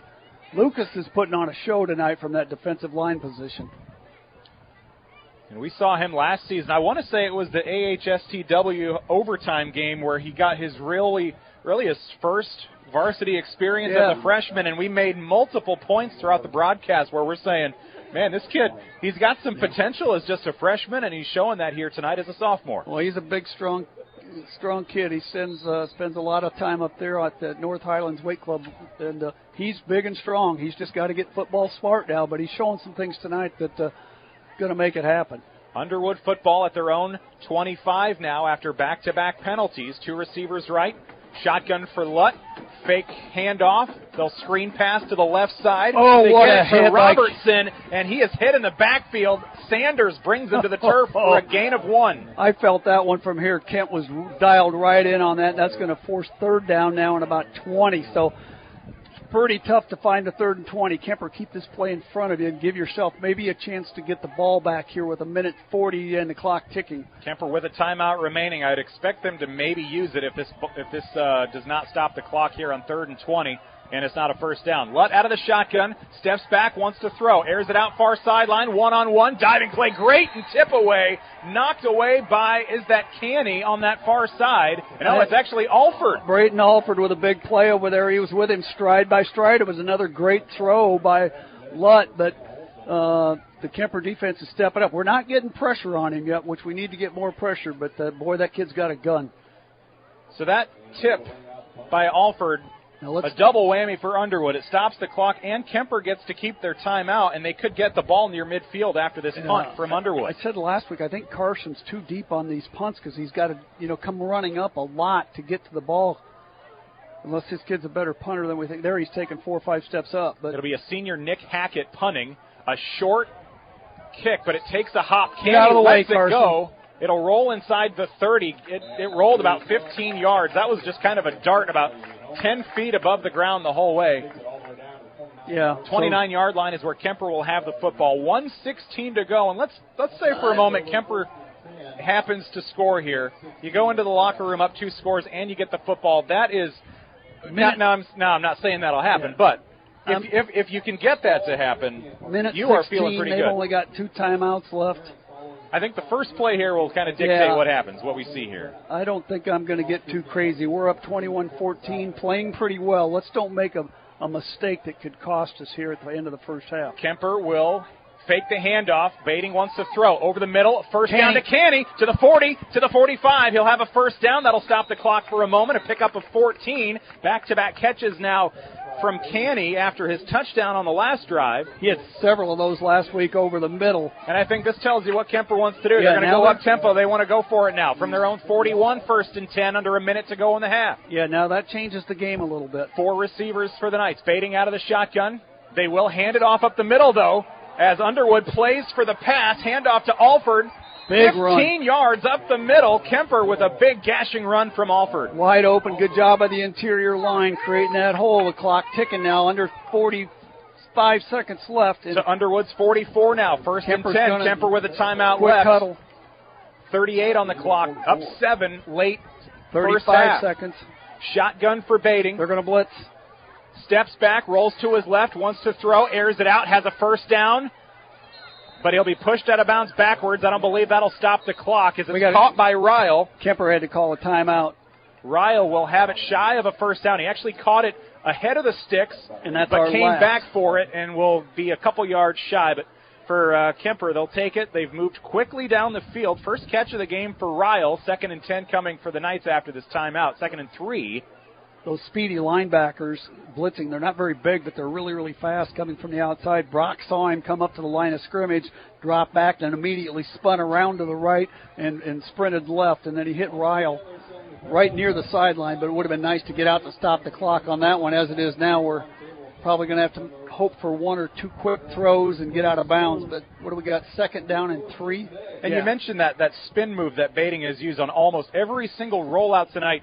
The defense knows it's coming, and that spin move has almost paralyzed the defenders in their track every time they see it. Yeah, he's got to do the spin move because of the pressure that he's getting on. He's got to keep him honest. The only one that he didn't use that on was the touchdown to Carson here a minute ago down in the corner of the end zone. He just stood back and ripped one out there. But 23 seconds. Kuemper at the 37 of Underwood. No timeouts left. You're not going to probably want to do too much over the middle because we don't have any timeouts left. But if we could get a first down, we're going to go up and spike it. So you've got probably 2 plays minimum, 3 or 4, maybe 5 if you play it well. 2nd down and 3, Bating out of the shotgun, steps to throw, looks, tosses off his back foot towards Canny at the sideline. That'll be overthrown and out of bounds. I think Bating was just trying to chuck that one and live to see 3rd down and 3. He had a whole lot of blue jerseys in his face chasing him down. Yeah, there was a player, number 50, that was right in his green, Grady Jones, big junior. Kuemper 21, Underwood 14 with 17 seconds to go in the first half. Kuemper looking to strike before halftime. They're up by 7. They've got the football at Underwood's 37-yard line. They'll empty out the backfield now for Bating. Shotgun. Man in motion, that's Alford. Fake the sweep. Look to throw. Bating steps up under duress towards the end zone. 2-on-2. Looking. Is that intercepted? It'll fall incomplete. I think one of the defenders was the only one to get his hands on it. Samuel Schoening in coverage. It falls incomplete. 4th and 3 now with 8 seconds left. Yeah, that was a little bit of a danger, but in this situation, you can't take a sack because the clock's going to run out. But at this point, the only bad thing that could happen to Kuemper here is a touchdown, a pick 6. So let's chuck something down there and see what we can come up with. We're on the 37-yard line, 8.6 seconds left. So 2 goals here. Obviously, chuck it deep, hope you can score. Maybe get a penalty. You also don't want there to be a half a second or a second left on the clock, but I don't think they'd go 63 yards anyway in a play. 4th down and 3 for Kuemper. This may be the final play of the first half. They lead Underwood by a touchdown, 21-14, and they're going to run it. They're going to hand it off up the middle, and Alford will finish the first half on a run to the 31. It'll stop the clock with 3 seconds. They're going to spike it immediately and probably get 1 play left. And they will. So the 8-yard run from Alford. That gives them a chance from the 31 to make something happen. And now you just chuck it to the end zone and see what happens. I think you look for number 11. Look for number 11, Vanami. He's used those ups tonight well. Yeah, hopefully you can spread it out a little bit. I mean, they're dropping everybody deep, but the old hook and ladder might not be a bad idea here either. Something like that, because they're all deep. If they come up on that first reception, and if you pitch it to somebody else coming across, I remember who was it did that to Oklahoma, I think, one game. I know the Dolphins did it against the Patriots a handful of years ago. 31-yard line, final play of the half. Bating across the middle to Canning. He is leveled at the first down marker. He wanted maybe targeting or something called, but they'll end the half on a 10-yard completion. I think they wanted to do something like that, but just never had a chance to. Yeah, I don't quite understand that call because it didn't have a chance with 3.5 seconds left. There's no way you're going to get anything, and that is a dangerous play when you send somebody over the middle like that, especially with them playing deep, and they're going to be coming up hard to make tackles. But Knights look good. Good half for the Knights. 21-14 is our halftime score, thanks to Dries Company Eco Water Systems. Tonight's halftime show is sponsored by Culver's and Carroll, celebrating 40 years in business and 12 years in Carroll. Culver's, welcome to Delicious. We've seen ties at 7 and 14 tonight. Kuemper struck first. There have been 2 lead changes. The Knights lead by a touchdown as we go to the halftime show thanks to Culver's. 21-14 is our score, along with Doug Waniger. I'm Nick Brinks. You're listening to Kick 106.7. From bump, set, spike to the crack of the bat, at Motor Inn of Carroll, we love our high school sports. And we love the opportunity to support our local schools, athletes, coaches, and parents. Through the hard work of our kids, we get the enjoyment of watching and listening to their activities. Other life lessons, like teamwork and citizenship, help create outstanding young women and men we are so proud to sponsor. Good luck to all of our local sports teams.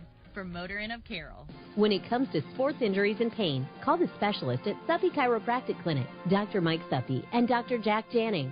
Dr. Suppy and Dr. Janning work closely with area athletes and teams in providing effective treatment and rehabilitation of sports-related injury. For optimal sports performance, call Dr. Mike Suppy and Dr. Jack Janning at Suppy Chiropractic Clinic, 792-6026. Or stop by their clinic at 1420 Highway 71 North in Carroll. Proud sponsors of all area teams. This is Don Neary from Avila Bank. Everyone at Avila Bank wishes the student-athletes success in their endeavors. We know to make a winning team, you need to put in the work, and that's what we'll do at Avila. We'll work to make sure your farm or business has the best financial opportunities available. We want to take the stress out of banking, allowing you to focus on what matters and what you love. Whether you own a business or own a farm, we're here to help you identify ways you can achieve your goals, and we will work hard to make sure you achieve financial success. After all, your success is our success. Avila Bank, member FDIC. Equal housing lender. Family owned and operated since 1948, Quant Auto Salvage is the area's best full-service scrap facility. Whether you're looking to sell scrap iron, vehicles, or batteries, or you need to locate that difficult-to-find part for your vehicle, they have what you need. And if it isn't in stock, they can locate it with their nationwide parts database. Quant Auto Salvage. They sell the best and recycle the rest.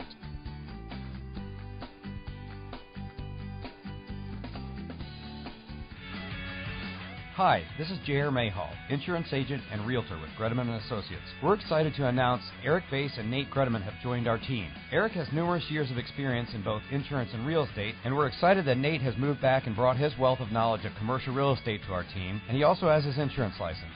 It's a very challenging time in both real estate and insurance, and we are here to help you. Gredeman & Associates, Highway 30 here in Carroll. Hi, this is Dr. Mulbauer from McFarland Clinic in Carroll. If you are expecting a baby, our family medicine department is here to help you every step of the way. Our physicians provide prenatal care and services, childbirth, and postpartum care. Your McFarland Clinic family medicine physicians can perform C-sections and VBACs during delivery. Call our family medicine office at 712-792-1500 or visit our website at mcfarlandclinic.com for more information. McFarland Clinic Carroll, here for you and your growing family.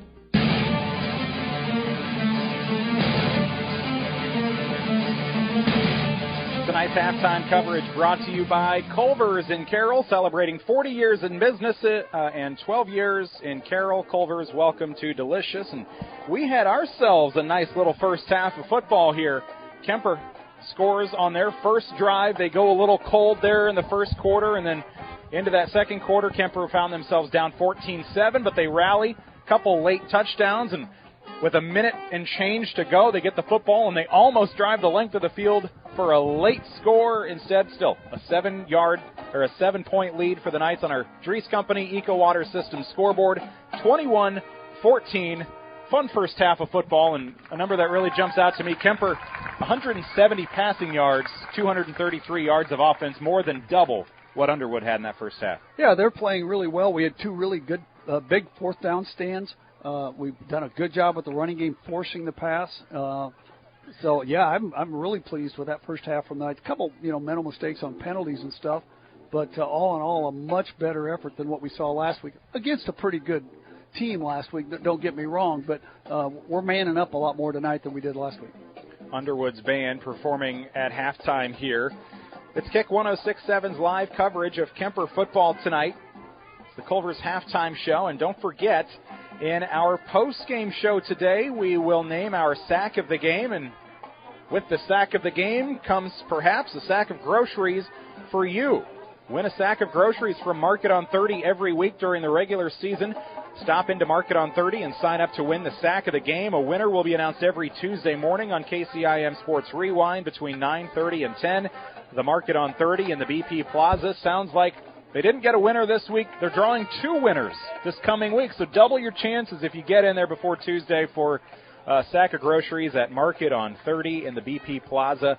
And haven't really seen much for sacks tonight. I think the only one that maybe I'd call a sack is when Bating had to just cover it for a loss of 12, and somebody touched him down. But I don't know that that's a sack. That's not. That's about as close as we've seen. Both quarterbacks, Bating has been under pressure all night. He's done a nice job not getting sacked, and Kuemper hasn't really gotten But our line has done much better this week than they did last. Hasn't had a ton of pressure on him. None. I haven't seen Kuemper too close to a sack on defense, but thus far, Kemper's ground game, not doing a ton, but they're doing enough to keep it in the playbook.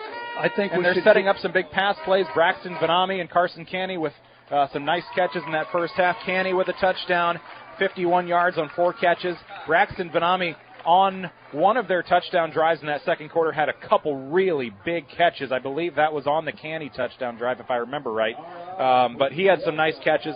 3 for 65 in the first half, baiting just under 50%, 10 for 21, $170 with a touchdown and an interception off a deflection off his receiver's chest. Either way, credited to baiting each team with an interception. Canny defensively with an interception for the Knights. And a 7-point lead in a bounce-back spot here after that tough Week 1 performance. I don't know if anybody had 5 touchdowns given up to one player on Kemper's bingo card last week with Heelan in town. Just that young Cason Thompson just kid or a Thomas junior kid. Too. We had no answer for that young man, but we have some answers tonight, yes. And I'm seeing some kids give us some different efforts tonight than we saw last week. And I think Coach has got to be pleased. Now he's just got to get them to have confidence. I really think we can try to pound the ball a little bit more maybe and wear them down a little bit because they're not as big as we are. But if we could just pound on them, we've got some depth. We've got some good running backs. And then use the run to set up the pass, I think might help us be a little bit more effective. We brought the tight ends in a little bit more tonight. That's, I think, paid dividends. Of course, Tate Barrett got the touchdown. So, and defense is playing well other than just a couple of cases where they got loose with some long pass plays. One of the other highlights in Kemper's passing game in that first half, that nice pass over the middle caught by Tragan Biter. That was a beauty for about 25, 30 yards, and he had to earn that one, too. Took a shot at the end. 21-14 is our first half score. Kuemper on top by 7 on our Dries Company Eco Water System scoreboard. In our post-game show tonight, we will announce our Motor Inn Player of the Game, and we will post a photo of our Motor Inn Player of the Game on our Carroll Broadcasting Sports Network social media pages. Motor Inn of Carroll, your premier Toyota and Chevy dealership for sales, service, parts, and collision. We will have more of our Culver's halftime show when we return on Kick 106.7, celebrating 40 years in business, 12 years in Carroll. Culver's, welcome to Delicious. For more than 40 years, Culver's has brought you fresh, never frozen deliciousness. And since 2012, we have been proud to serve the Carroll community. From mouth-watering burgers to our one-of-a-kind custards, our goal at Culver's is simple. Satisfy your hunger with the highest quality products delivered to you with a smile. Whether you are a coach, player, or parent, Culver's is the perfect destination to build team spirit. Come celebrate 12 years in Carroll with us. Culver's, welcome to Delicious. From bump, set, spike to the crack of the bat, at Motor Inn of Carroll, we love our high school sports. And we love the opportunity to support our local schools, athletes, coaches, and parents. Through the hard work of our kids, we get the enjoyment of watching and listening to their activities. Other life lessons, like teamwork and citizenship, help create outstanding young women and men we are so proud to sponsor. Good luck to all of our local sports teams. From Motor Inn of Carroll.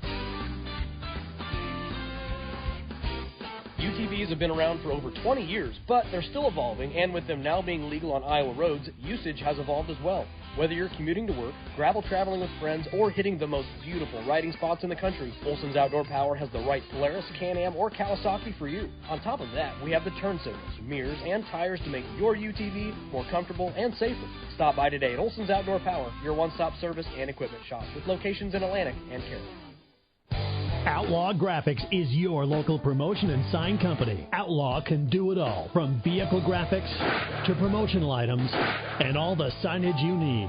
Outlaw does it all, no matter how big or how small your order is. If you need thousands of items for your business, talk to Outlaw. Work with Outlaw's designers from start to finish. You're going to love the results. Call the Outlaw. Outlaw Graphics, 775-2599. Outlaw Graphics in Carroll.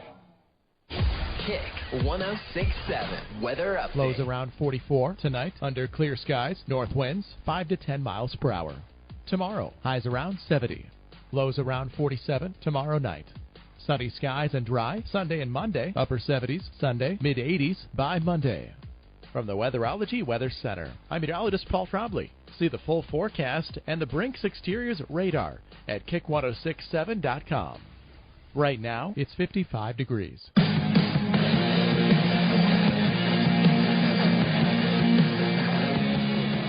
Our halftime show, thanks to Culver's, continues. Culver's welcome to Delicious. Halftime in Underwood, 21-14.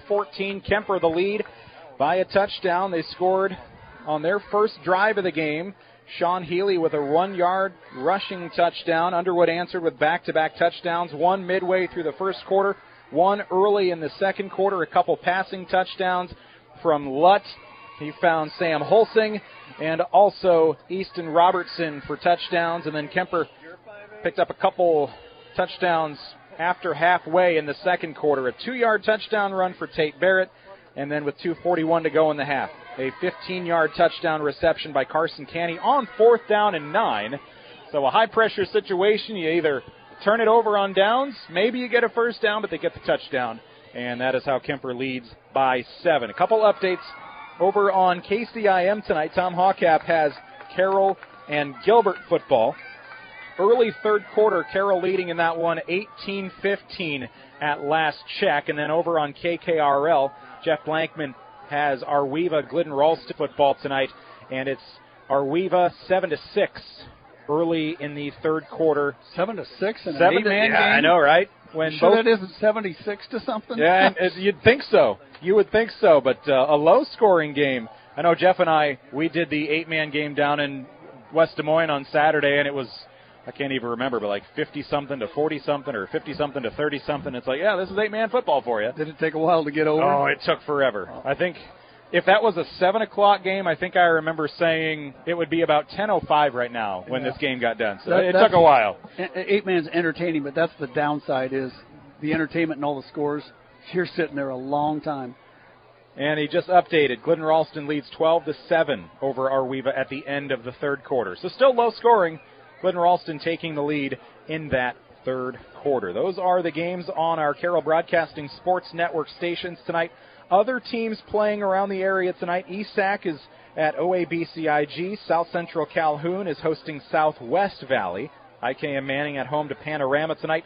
Audubon hosting Colonesco, and the Crusaders of Coon Rapids Bayard at home taking on Baxter. Atlantic's up 14-9 at halftime, too. And then don't forget, at 10 o'clock tonight, we've got the New Way Auto Group scoreboard show coming up right here on Kick 106.7 along with 1380 KCIM. It'll be Mason Nealand, Jim Molitor, and Todd Danner on the call there.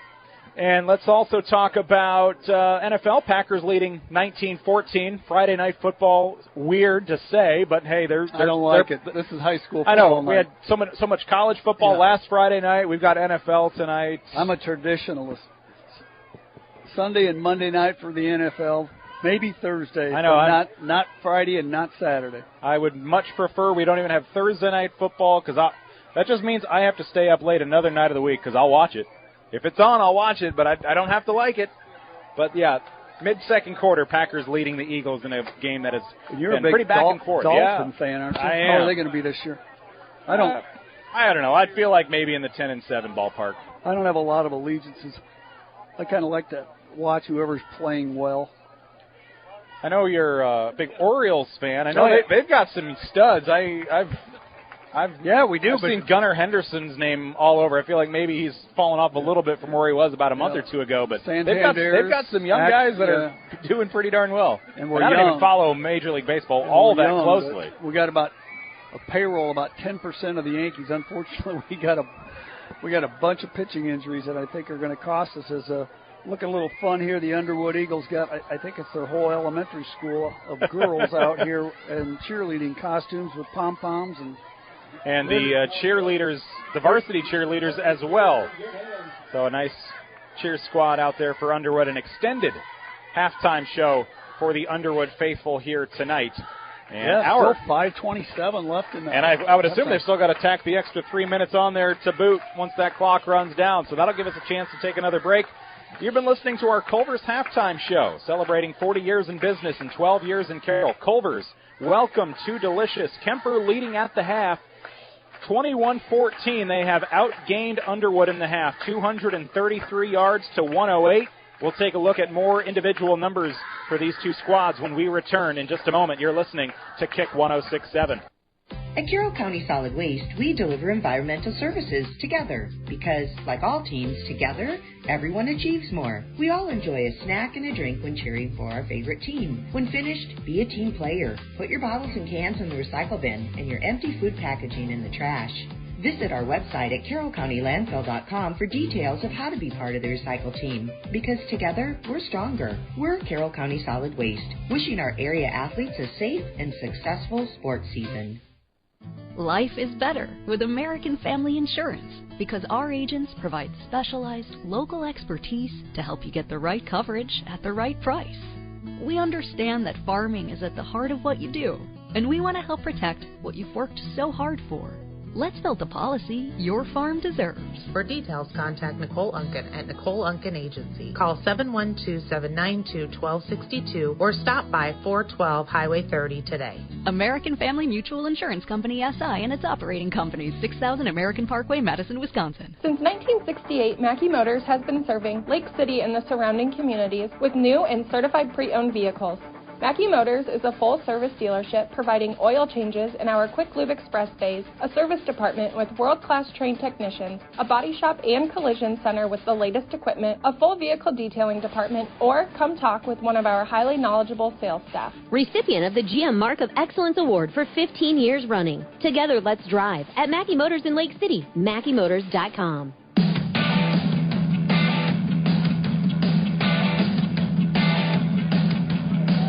It's Kick 106.7's live coverage of Kuemper football. An extended halftime. They had the band perform. They had the cheerleaders and the elementary cheerleaders out on the track entertaining this Underwood crowd just below our Gatorade broadcast booth. Gatorade distributed by Pepsi Beverages in Carroll, helping athletes fuel, recover, and perform. Along with Doug Waniger tonight, I am Nick Brinks. Thanks so much for joining us. It's a 21-14 lead for the Knights at the half, thanks to Culver's in Carroll. Culver's, welcome to Delicious. Let's take an inside look at Kuemper and Underwood numbers from that first half. Kuemper with 22 carries for 63 yards and a couple touchdowns. Sean Healy and Tate Barrett each with touchdowns from inside the 2-yard line in that first half.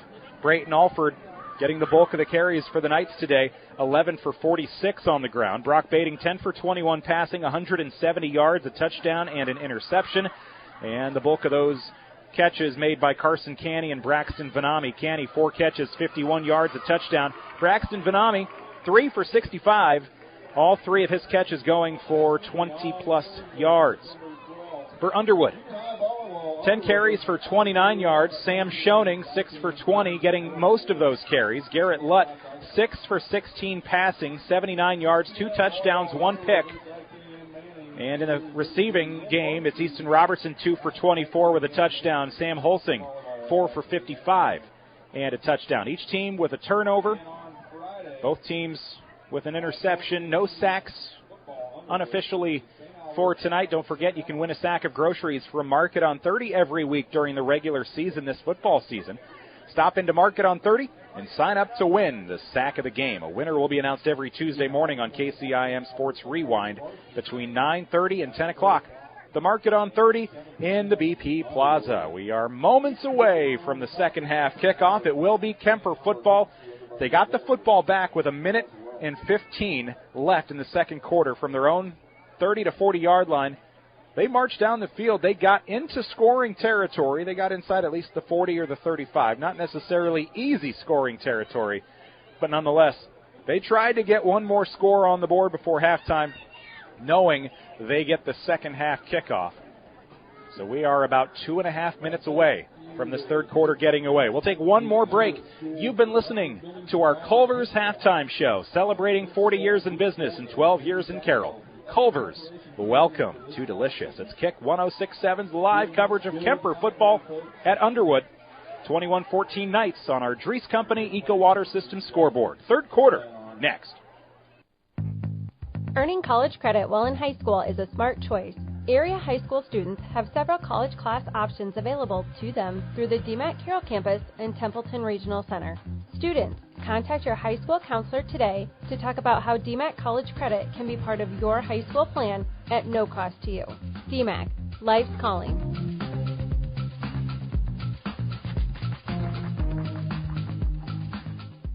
Napa is your trusted source for automotive parts, accessories, and know-how for your car, truck, SUV, and farm equipment. We offer a complete performance machine shop, extensive tool and equipment department, and hydraulic hoses while you wait.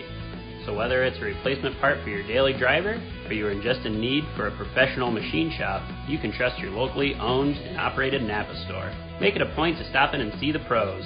Napa, Highway 30 West in Carroll. Napa, we are so much more than a parts store. When you need a quick meal or one on the go, your Carroll Pizza Ranch has great deals for carry-out and delivery. Order online and get 8 pizzas of Country's Best Chicken with potato wedges for only $20. How about 2 large pizzas for $25? Or get 2 medium single-topping pizzas, cheesy ranch sticks, and a cactus bread for just $20. Check out these deals and more at pizzaranch.com today and order hot and fresh. Pizza Ranch, located off Highway 30 in Carroll, open 7 days a week. Whoa, that's good.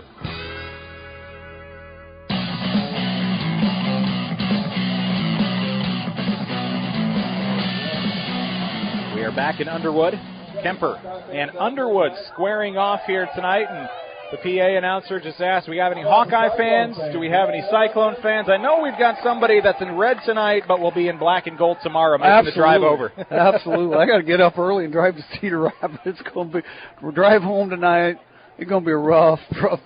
I don't know. I might have to take a nap in Kinnick like I did last week. I'll be making the drive. drive. Went out at halftime because it was so hot out in the stands. I went out and I sat down in one of the wind tunnels out there at the exit. Next thing I knew, it was like 10 minutes left in the third quarter. And there was nothing contributing to that either. It was just, And that's about when the offense finally kicked in gear, Yeah, too. I missed the first touchdown. Yeah, but you saw the second, third, First fourth. touchdown in 2.5 years, and I missed it. I saw a stat last week. Would they have 3 receiving touchdowns for wide receivers in the second half, and they had 2 or 3 in the last 2 years 2 combined. of them were against the kid from Central Lyon, George Little Rock. Can't say his name right now, but Van something. Everybody up there's Van Everybody's something. Van, yeah. But, that was pretty crazy. But the kid that single-handedly handed Kuemper, and I shouldn't say single-handedly, but he was the difference maker in our quarterfinal loss last year. Got to say hello to Tom Kasperbauer. He's listening back in Carroll. He's the one that provides me my information. It was Boise State that did that hook and ladder against Oklahoma many years ago and beat them. Ian somebody, I think was his name. Second half about to get underway. Easton Robertson will kick it away. High short kick returned from Kemper's 20-yard line. It's Canny. He found a few seams. He'll cross the 35, and the offense of the Knights will take over. So you're going to Iowa City tomorrow. I'm going to Boone. We're riding Thomas for the 4th year in a row. Been there, done that. That's a fun one. Our 4-year-old loved it when he was 3. He loved it when he was 2. He loved it when he was 1. So we'll keep riding Thomas as long as he wants to. And Jada, she's a year and a half, which is hard to believe itself. She enjoyed it last year. She'll enjoy it tomorrow, I am sure. Enjoy those years, Nick, because they go in a hurry. First down, Kuemper.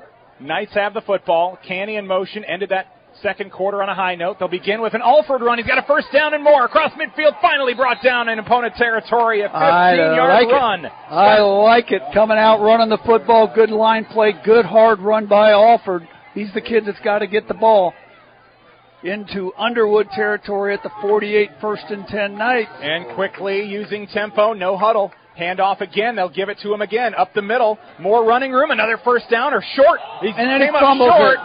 Ball squirts free, but they're going to say he's down at the 39. I think he probably was. The knee was down, and then they slammed the rest of the body, and I think it probably was.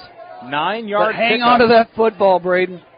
Nothing can ruin a good start faster than something like that if it happens before the whistle. I saw something else. That ball was loose, and one of the Kuemper linemen was just sitting there kind of watching it roll around. You got to be on that, baby. You can't trust the whistle. 2nd down and 1 now after that 9-yard run. 2 carries, 24 yards for Alford to begin this drive after a nice return from Canny set them up past the 35, and now Kuemper will slow it down a little bit here while the officials talk things over. I'm not sure what they're discussing here, whether or not, they called him down. You can't undo it. But we'll see. But Kemper's doing exactly what they need to do. They're making this a physical football contest. We're bigger. I think we're probably as strong, but we're also very deep. We should be able to get a push on these guys. Brayton Alford with 9 rushing yards a week ago. He's got 70 today on 13 carries. And again, Alford 24 yards on the first 2 carries here. Limping off, reaching down that right ankle, it looks. Now an official over on the far side talking to Coach Steinkamp. Coach will come over to the Underwood sideline as well and talk with Nate McHaleson. Giving these coaches too many explanations. You got to call the game, and it is what it is. You can't undo it.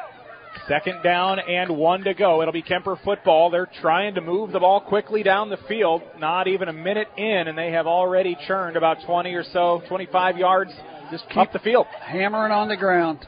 2nd down and 1. Baiting out of the shotgun. 3 receivers, 2 left.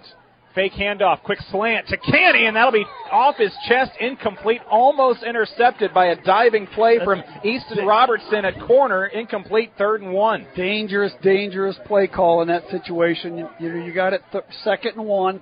You're running the ball. I'd like to see him keep pounding it. Now it's 3rd and 1, and you got to get it. So as Tate Barrett, our tight end, extra blocker, comes into the ball game. Baiting with a lot of heat on that last throw, too. 3rd and 1 from the 40 of Underwood. Kuemper football working left to right. Canny will sub out. Those plays over the middle to those undersized receivers against a physical football team, a lot of times good things don't happen as a result of that. Sundrup, actually Jaron Hoffman, the sophomore, he'll get the carry, and he'll use his footwork to churn some yardage out to the 30-yard line. Extra yardage after contact. A nice run for Hoffman, his first carry of the game. It comes in the 3rd quarter. Hoffman got the start last weekend again tonight, but we didn't get to call his name. But he likes seeing these other guys get some yards. Say, hey, I can do that.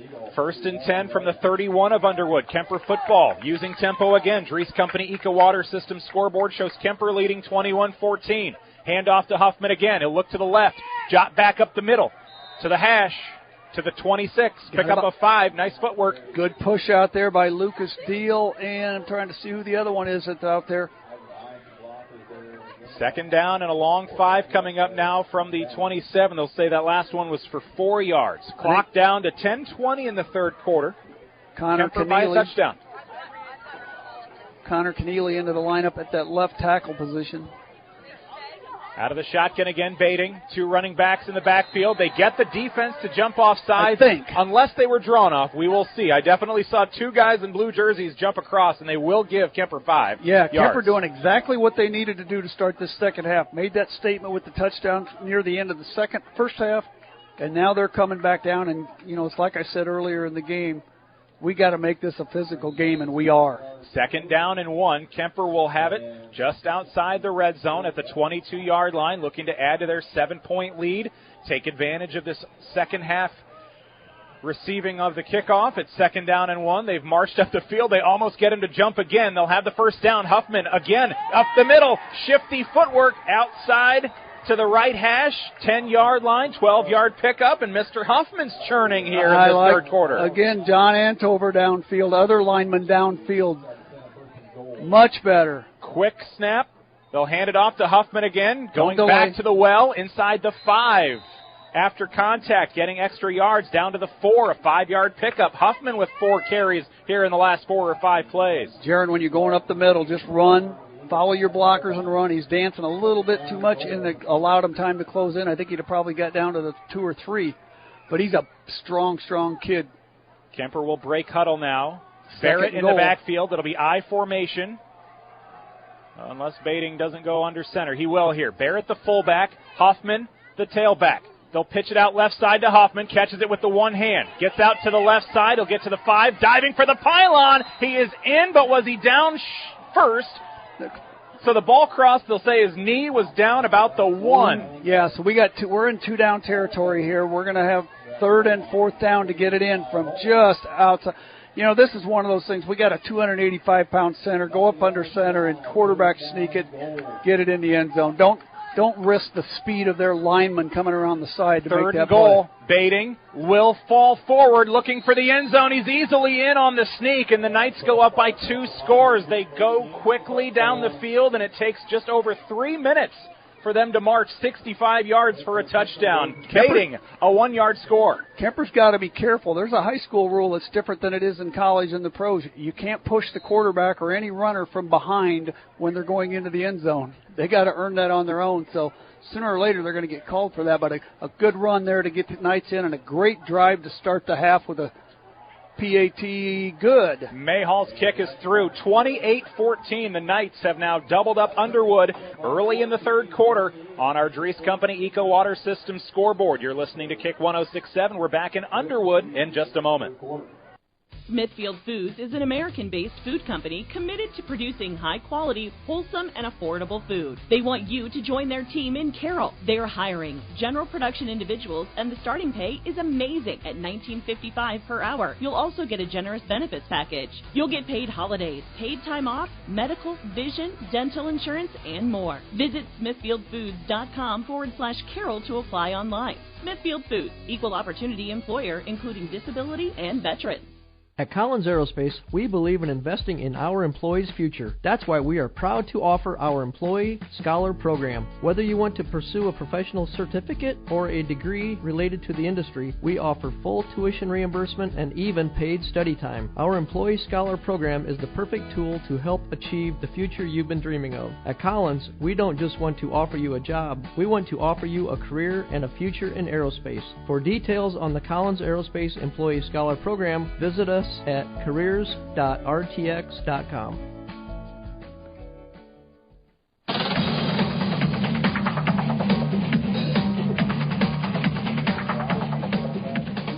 Kuemper takes the second half opening drive all the way down the field, and I think the most impressive thing for me for that drive from Kuemper, no passes.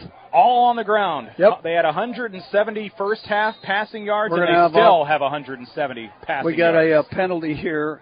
We were going to do an onside kick, or did an onside kick, but we got a running start with one of our players going down to defend and offside on the kick. So it's just going to be a 5-yard penalty, but backs us up a little bit. They get Jaron Huffman going in the running game. They got Brayton Alford running down the field well on that drive, and 65-ish yards, somewhere in there, 65, 66, 64, somewhere like that, all on the ground. And after the week one they had on the ground, that right there, if they can bottle that up and keep that going this season, they'll be happy about that. I was pretty confident coming into the season. I knew we had some good running backs. I'd heard that the Alford kid was a pretty good running back. I knew we had some size. It was just, are they going to, and the question I asked, are they going to be tough? They were tough on that drive. Kuemper comes out. They might have learned something about themselves. They led by 7 early, gave up a couple touchdowns to Underwood. They trailed by 7, and now they have scored 3 in a row. Watch this spot over here. Mayhall, he will kick it. It'll be to the middle of the field. That's a live ball. Kuemper might have it. I think they do. They hit one of the front linemen on the kick return, and then that ball was live and free. Let them get unpiled. Everybody's pointing at. Kuemper celebrated first, and it will be Kuemper football. I haven't seen an official hand yet. I'm seeing a lot of Kuemper. Kuemper's got it. Football. There it is. Charlie pulled it off. He kicked it right at the kid's shins, and he couldn't field it. And there may be. Now. No, okay. I thought there was maybe an injury, but was it Mayhall that recovered Mayhall, that? I think Charlie got the ball. He was the last one off the pile. I thought, is there a man down? But I think they were still fighting over the ball. You asked me before, is that all he does is kicks? And I said yes, but, he recovers fumbles as well, so that a boy Charlie. He's not used to using his hands. Now, let's go right back down and pound it one more time. Go up by 14 early in the third quarter, and now they have a chance to really go for the jugular on this drive at midfield. 1st and 10 for the Knights. Trips left. Huffman in motion. They'll fake the sweep with him. Baiting, looking deep. Over the middle, he's got Canny. A step on his defender, but off the hands. Good coverage at the end from the cornerback. Might have been Holsing in coverage. It falls incomplete, but, man, that was close to getting set up inside the 10 for 1st and goal. Carson's going to wish he could have caught that ball, but it was behind him, and he had to turn around in full speed. But, we're thinking we got him on their heels. We're going to go for the jugular. Maybe a little early for that, but nonetheless, we know we can run the football. 2nd down and 10 for Kuemper at midfield at the 49 of Underwood. 2 receivers on each side, 1 man in the backfield with Baiting. Shotgun, fake handoff over the middle, hard contact, but a caught ball near first down yardage. It'll be Canny with the catch, 8-yard completion. You know, that kid's got guts. He goes over the middle knowing he's going to get hit. He's not very big. I think he's about 160, 165. And Brock threw a dart, hit him going to the ground, which, you know, avoids him from going. You throw it up, and that's when you really get stretched out, really risk injuries to the ribs and back. But put it down where he could go down and catch it. 3rd and 2. From the 41 of Underwood, Kuemper football looking to go up by 2 scores. Just in this third quarter alone, they lead by 2 scores now. Handoff to Hoffman. Go upfield. He went up the middle, tried to dart to the outside, and he'll lose a couple yards. Kuemper's offense, will they stay on the field? It looks like Bading is not leaving the field yet. Past midfield, kind of no man's land for punting or... You know, it's 4th and 5. Might want to punt it here, but we're going to go for it. But, boy, if you could punt it and... I was going to say, it's high risk, high reward. You've got all the momentum. You can keep the momentum, or you can really snap it. Underwood has a chance to take it back. The other thing you can do here is hard count and maybe draw them off. 4th down, 5 to go for the Knights. 4 receivers. Bading, the shotgun snap, fakes the handoff, looks to throw, under pressure. Airs it out. Got him down there. Ryle off the back of the helmet of the defender, and it'll fall incomplete. It was Tayden Hull in coverage, and it boinks him on the helmet. It falls incomplete. Not sure how that wasn't interference, but nonetheless falls to the ground. And as I was afraid of, that gives them the ball in really good field position now, and it kind of breaks that Kuemper momentum that we had going with Underwood taking over on their own 43. Now they'll put Underwood's offense on the field with a little confusion here. They had Tayden Hull. He was the defensive back on the last drive. He thought he was still on defense. Now he'll line up at receiver. Now Lutt will look that way. Looks to toss. Intercepted on the other side of the field. Kuemper with the interception. I can't see who it was, but it looked like Griffin Glenn. Griffin Glenn played that beautiful, the young sophomore. And that's 2 interceptions thrown by Lutt this year. In this ball game, 3 for the year. I saw the 2, and there's only a 2. Glenn with the interception, second takeaway by this Kuemper defense.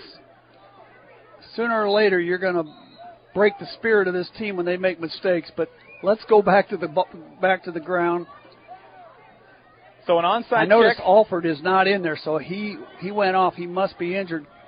Onside kick, Kuemper turns it over on downs. Now they get the ball on an interception. Bading over the middle, looking for Braxton Vanami. Caught on a slant at the 26-yard line. A quick chunk play, 20 yards, 7 minutes to go in the third. Kuemper by 14. When you give Brock some time to throw, he can do it, and he hooked up with his cousin Braxton for a nice gain. To the 27-yard line of Underwood. Kuemper up 28-14 on our Dries Company Eco Water System scoreboard. All Kuemper since the last touchdown scored by Underwood with 9:08 to go in the second quarter. A run play to the left side. You might see a little extracurricular activity there, nothing called, but boy, the coaches are going nuts for Kuemper. Now a late flag. And now I got a feeling it's going to be against Kuemper for being on the field. I hope not, but that should definitely have been and I missed the penalty. beginning of the play, but I saw it was Canny. Was that did he take a sweep? Was it a pass or a run play? It was a pass right, kind of a wide receiver screen type of play. Okay, so for a moment it's a 6-yard completion. Just wanted to get that updated on my stats. They called it against Van Meter, and that should have been Underwood. Underwood. Yep. That. So that'll give Kuemper a first down. Half the distance to the goal here, essentially. Yeah, because it's about the 12. Definitely a personal foul. Yep, 6-yard completion to Canny, and now they'll set up shop just outside the 10. First down and 10. Kuemper with the chance to... And get a first down if they don't get to the end zone right away. They do have a chance if they need it down at the 1-yard line, and there's a timeout. And again, they're explaining something to these Underwood coaches, which I'm not quite understanding.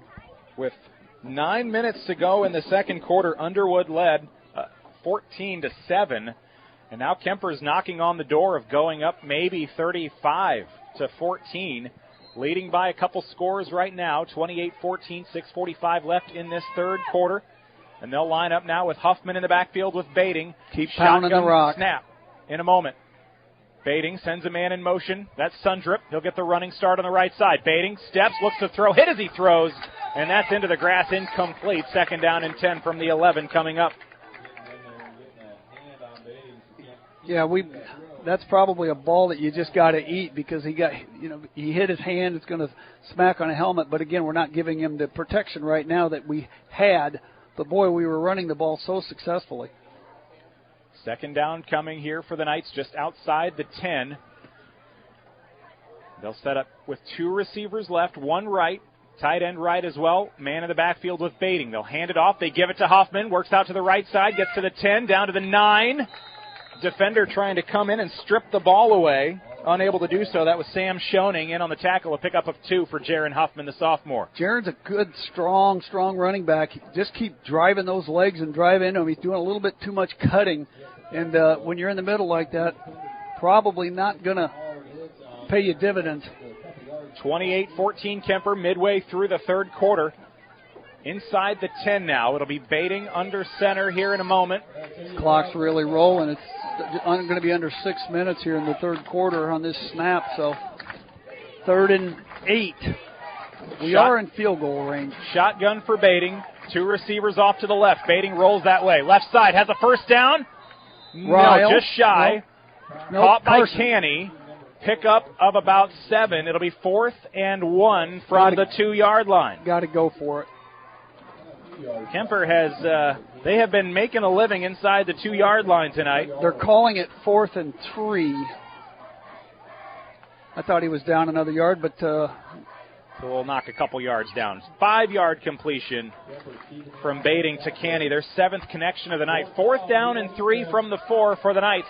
A receiver right. Look for something over here to this side of the field. That's the wide side. 2 left. Bating looking to draw the defense offside. Hard count, a couple fake snaps. And now a timeout will be taken by Kuemper. So will they send the field goal unit on and go up by 3 possessions? They'll have a chance to talk about it. I don't think they will. The play clock was running down, and because the timeout came from Coach Steinkamp on the side, Brock can't call it because he doesn't know there's no clock here. Yeah, normally, you see a play clock out behind the goalpost, but now I don't even. Is it just the official out there keeping time and he's yelling it out when it get down to 5 or so seconds? I don't know how that works when you don't have the visual. I don't know the play clock. I think Kuemper could go either way here. I feel confident that Charlie would nail a field goal from here, like you said, a 3-score game. Okay, that makes sense.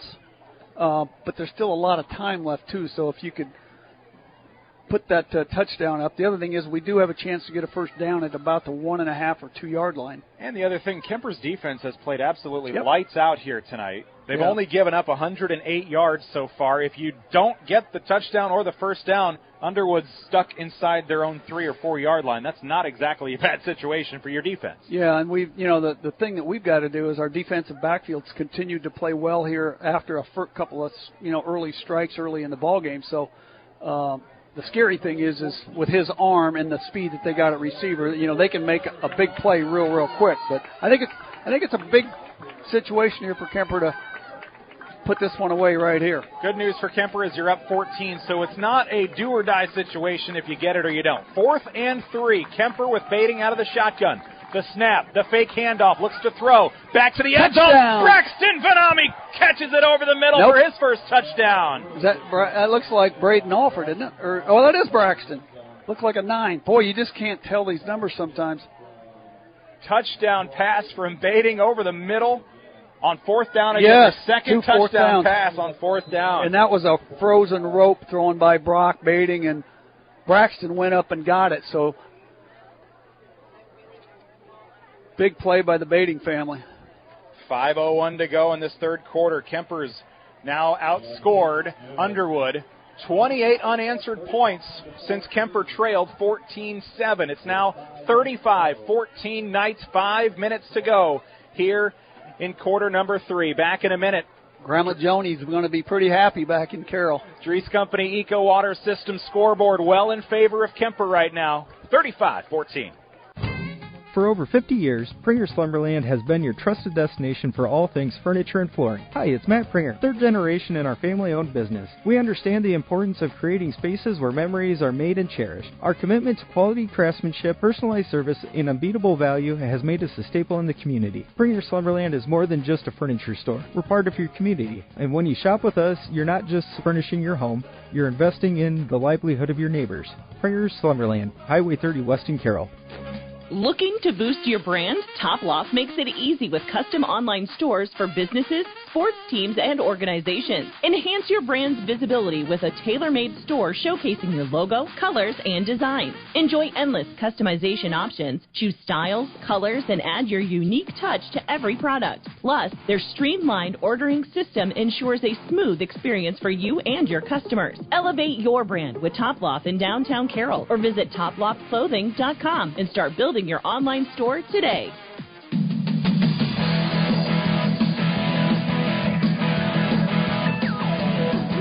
35-14. Kuemper has taken over the ball game here in this third quarter, up by 21 on our Dries Company Eco Water Systems scoreboard. Mayhall will kick it deep this time, returned from the 15-yard line by Underwood, with Schoening out to the 30, 35-yard line. Offense will come onto the field there. Let's recap this third quarter for you. Kuemper takes the opening kick for this second half. Run. 65 yards down the field, no pass plays. Onside kick, get the ball at midfield, but you turn it over on downs. You intercept the next play. You get the ball near midfield. You cap it off down the field with a fourth down and 3 touchdown from the 4. Braxton Vanami, heavy coverage over the middle of the field. He hauls it in, and Kuemper scored twice since halftime now. Yeah, let's high see snap over the head of Lutt. That's going to be a loose ball. He'll jump on it. Loss of 9. Everything going Kemper's way right now. And one of the there's a down Underwood player with a cramp.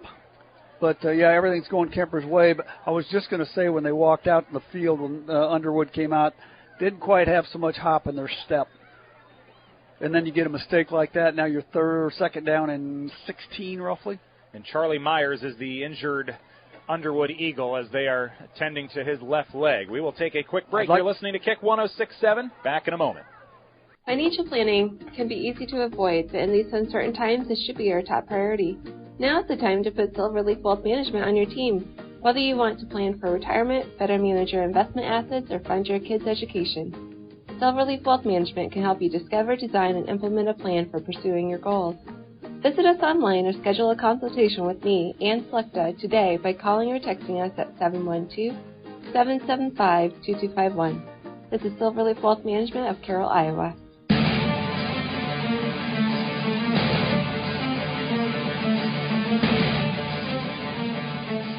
We are back here on Kick 106.7, and this is what Underwood has been able to do in this third quarter. They lose an onside kick, and they've thrown an interception, and they've had a bad snap over the head of the quarterback. Not a good start to the third quarter for Underwood. They'll try to clean that up here. Second down and 18, but they find themselves down by 21 here in the third quarter. The other thing is, they're down big, but Kemper's got a lot more depth, so we're interchanging bodies back and forth, bringing them into the ballgame. I see Preston Vanami coming in now, number 63. Another bad snap. Lutt has to haul it in with one hand. Toss on the far side. It's going to be almost in the grass, but it's caught. Yeah, good strong throw, but our linebackers are relentless. We can't get to him because he gets rid of it quick enough, but our linebackers are relentless at getting in there. A quick 10-yard catch Third down for now Easton and Robertson.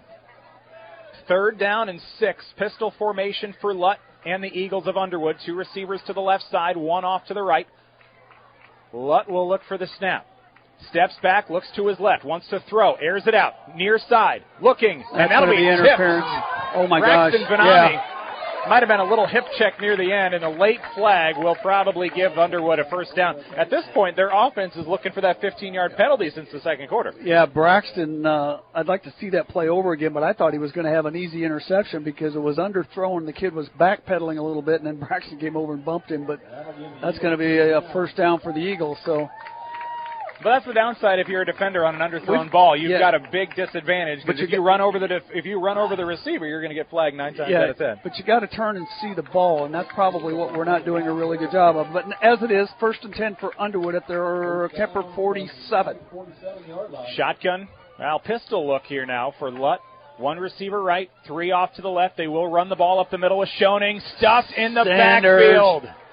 Kent Sanders again from his line. Those linebackers and Schutt's that kid's not getting up so easy, Schoening. But he, along with Connor Keneally, who Connor's limping off big time now. So there's another Kemper player going down. I still don't see Alford over there on the sidelines, but he has not been back in the game on offense or defense. 2nd down and 12 for Underwood. 4 receivers, pistol formation for Lutt. He'll take the snap. Steps back, looks to throw, airs it out over the middle, and that'll be off the fingertips. A diving play from Nick Hackett, incomplete. If he hauled that in, he was about to get smoked at the 1st down marker. It's incomplete, 3rd and 12. Yeah, Tragan's got to be willing to come in and lay the lumber to him in that situation. Fortunately, that was wasn't one of Lutt's better throws. 35-14 Kemper, 3:25 left in the 3rd quarter. 4 receivers for Underwood out of the pistol again. The snap. Lutt rolls out to his left, looking to throw under pressure. Tosses it deep. Oh, they busted the coverage, and they're going to take it to the house. A 47-yard touchdown to Sam Holsing, his 2nd of the night. Got behind his defender and went all the way. Yeah, those are the mistakes you can't make. You got to stay behind him in a ball game like this because this guy can throw the ball, and he's got receivers that can get out there. You just have to stay back there, and he got lost in coverage and made it an easy touchdown pass. So 35-20 now with 3:15 left in the 3rd quarter. A lot of football game left when you got a guy that's got an arm like that, Nick. Holsing now with 2 touchdown catches today of 42 and 47 yards. And now Easton Robertson on for the extra point. 3rd touchdown pass from Garrett Lutt tonight, along with an interception and 136 passing yards. Right-footed kicker upcoming here. Easton Robertson. Kemper may have jumped early. That kick will be wide left. Gosh, and there's no flag. I thought we were offside from the end. Huffman looked like he was. Underwood fans don't like that. They have a reason to be upset. 35-20, Kemper by 15. 3:15 to go in the 3rd quarter. Back in a moment here on Kick 106.7 as Underwood takes it 47 yards on a deep pass to the house. From footings to framing to finish, for farm, home, or commercial, Wall Lake Lumber Company has been proud to help our communities grow. With 4 convenient locations and one of the largest building material inventories in the area, we are sure to be able to fill all your building needs. From project design and estimating to friendly advice, we can't wait to be part of the process for you. Wall Lake Lumber, with locations in Wall Lake, Lakeview, Odebolt, and Carroll. We're not your grandpa's lumberyard. Hello, this is Dr. Michael Dirks, orthopedic surgeon with St. Anthony's. I'm excited to have joined the team here at St. Anthony's, your local sports injury experts.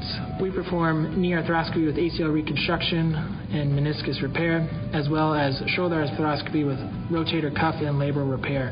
If you're suffering from hip, knee, or shoulder pain, give us a call so we can get you back to the playing field or back to the activities that you love doing. St. Anthony Orthopedics, located on the St. Anthony campus. St. Anthony Regional Hospital. Always look to the cross, always St. Anthony.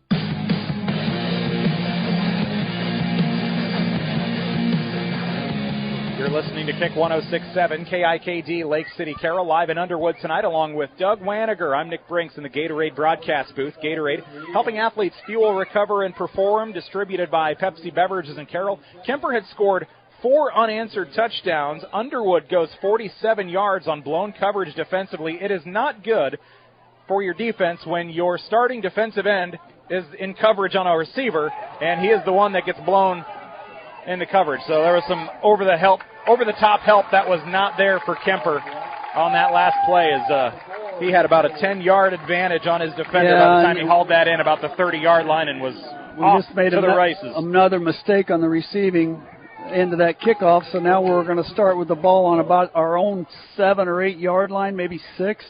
Canny muffed it at about the 10. It rolled back to the goal line. He had to pick it up. It was a live ball, whether he touched it or not, and only got back out to about the... Well, he did touch it, so... Yeah, but even if he didn't, it's still a live ball, and it didn't roll into the end zone. We're giving these guys life.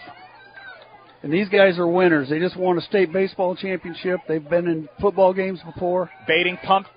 And here we Toss go. deep for Braxton Vanami. That was well overthrown. And this is the first time all night that we have seen Kuemper backed up near their own end zone. 2nd and 10 after the incompletion. Yeah, not quite sure I agree with continually trying to throw over the top in a game where you were controlling the ball at the line of scrimmage and we're running the football. We're in a hole now where if we don't get out of this one, they're going to get the ball. Short field. Very short field. So our strength has been running the football. Even though we don't have Braden in there. 120 yards on the ground today. Handoff to Jaron Huffman. He's had some nice running in this second half. He'll take it up the middle. He'll get to the 10-yard line. A pickup of 4 for the night offense on the ground. 8th carry for Huffman. He's got 36 yards, all coming in this second half. But 3rd and 6 now, you're almost in a have to pass the ball situation, and Underwood's got the momentum now. They're feeling their juices, and their linemen are going to get off on baiting. So our offensive line has really got a block. We probably need to bring in, and I don't think we did, but I thought we'd bring Tate Barrett in as well.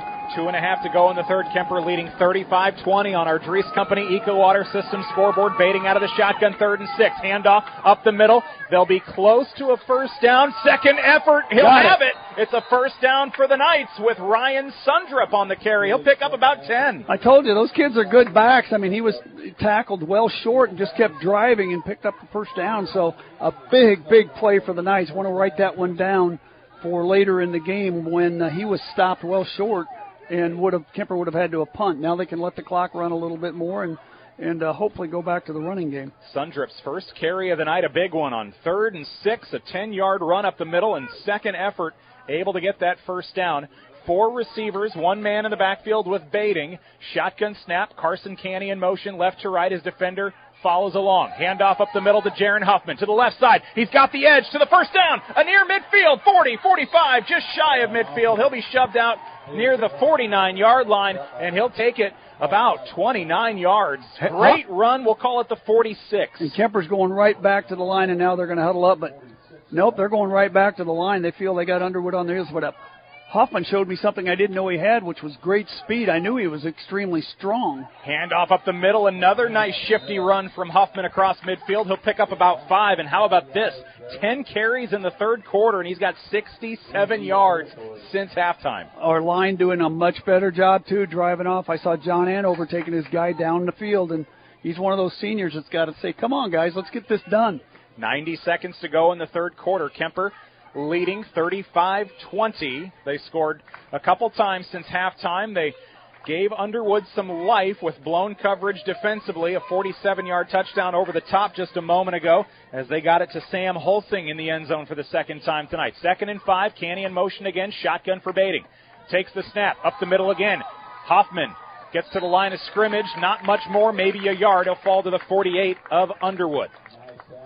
Good job on the defensive side by Underwood. You know, Kuemper's kind of owned him. That's not like Underwood football to be manhandled at the line of scrimmage, but we were doing that on several of those runs. But I think what you're seeing from Kuemper is we've got a stable of running backs that can carry the pigskin. And last week, that stable was not having any success. Tonight, you've got 2 guys over 65 yards with Alford, who may be a little dinged up. Jaron Hoffman, 68 yards. He's taking over here in the third quarter. Look for Canny over the middle here. This might be his opportunity. 3rd and 4, shotgun look for baiting. Steps back, tosses. It's Braxton Vanami off the hands. Had an easy first down, but can't hang on. And now Kuemper, what do they do here near midfield? 4th and 3 at the 48 of Underwood. Braxton, you got to catch it before you can run with it, but it's easy to see that green out in front of you and forget about catching it, but he was jumping up and down. He knew he made a mistake. So. And I don't know, that's, 4 or 5 drops that I've seen from Kuemper tonight that have hit receivers in hands. Not great, but it's week 2. Get it out of the way early. Brock's throwing some bullets tonight. He is. So these he kids sees Lutt throwing on the other side, and he's got to get a little more zip on it.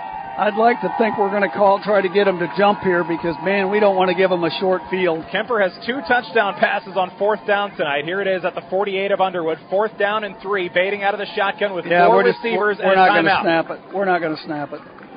25 seconds to go in the third as the clock will stop. Although, why did the clock stop? I thought there was a timeout. Oh, incomplete pass. Oh, that's right. Everybody's looking around. I thought the official came out and said somebody took a timeout. And now somebody does. We got a flag. Yeah, we're just going to give up the penalty. Okay. I'm 15 glad seconds ago, I thought they took a timeout. I did not want to go for that because that's just too risky when you're in this situation where you're in now. Let's get a good snap off, and hopefully we can get a good pump from Connor Keneally. Get good coverage. That'll move the line of scrimmage back to Kuemper's 47. Deep to return. It'll be Easton Robertson, a senior for Underwood. He's got a touchdown catch tonight. Good kick. Good spiraling kick. He has to backpedal inside the 10. It's a live ball. He touched it. He'll stop and fall on it at the 15-yard line. But there were two Kuemper return men. Austin Heinrichs almost got there before he could jump back on it. Heinrichs and Griffin Glenn both get down there on coverage. So great punt coverage by the Knights. And they're going to start at their own 15-yard line with, 17.2 seconds left here, down 15 points. So we just can't make mistakes like we made that. We can't give them those blown coverages deep because Lutt's going to hit them if they're open. 35-20 Kuemper on our Dries Company Eco Water System scoreboard. Pistol formation, pump fake, deep toss, double coverage. It's intercepted by Braxton Vanami at the 40. He read that one all the way to the 30. Reverses to the middle of the field. He's going to go to the 10, the 5, tackled at the 2. He read that perfectly. That was just a beautiful interception. Sitting back there in center field, he learned from that last mistake that he made over here on this side, stayed deep, stayed behind the runner, or the receiver, potential receiver, and Kuemper's going to come in here and try to hammer it home right here with 3.2 seconds left in the fourth quarter. What a play. Or third quarter, excuse me. Now 4 interceptions by my count for Jaron Hoffman's in the end zone, wide open, big drive. Keneally with a great block, sealed it off. Kuemper back on top. They take advantage of the pick, and now they're back on top by 21 as the third quarter clock winds all the way down. What a turn of events for Kuemper there. Did that drive not start on the... No, that was after the interception, yeah, because we punted it. So, 41-20 now, Knights, and we'll kick the extra point before we go to the fourth quarter as the clock has expired. And it's right through. Charlie having a good night. 42-20. Kuemper in control. Back with the fourth quarter in a minute. You're listening to Kick 106.7. 42-20. Kuemper on our Dries Company Eco Water System scoreboard. Since 1925, Eco Water Systems has been proud to provide the Carroll area with the level of quality and service their customers deserve. Now, Dries Company could not be more excited to continue that tradition. That's right, Eco Water Systems is now Dries Company Eco Water Systems, combining two names you know and trust to provide you with the absolute best in your water needs. Dries Company Eco Water Systems. Call us today, 712-792-3434, or stop in and see us at 609 North Carroll Street. Let's solve your water issues together. Hi, this is Michelle from Midwest Wholesale. Kitchen cabinets by Birch Manufacturing are built to inspire. We believe that every kitchen tells a story, which is why these cabinets align with your home's beauty. We offer a variety of different finishes, wood selections, along with accessories to create a customized style. And here at Midwest Wholesale, we've been designing cabinets for so many years and designed thousands of kitchens, bathrooms, and mudrooms in our area. Trust the experts with Kitchens Plus by Birch and Midwest Wholesale. How you want it, when you want it, where you want it, we deliver.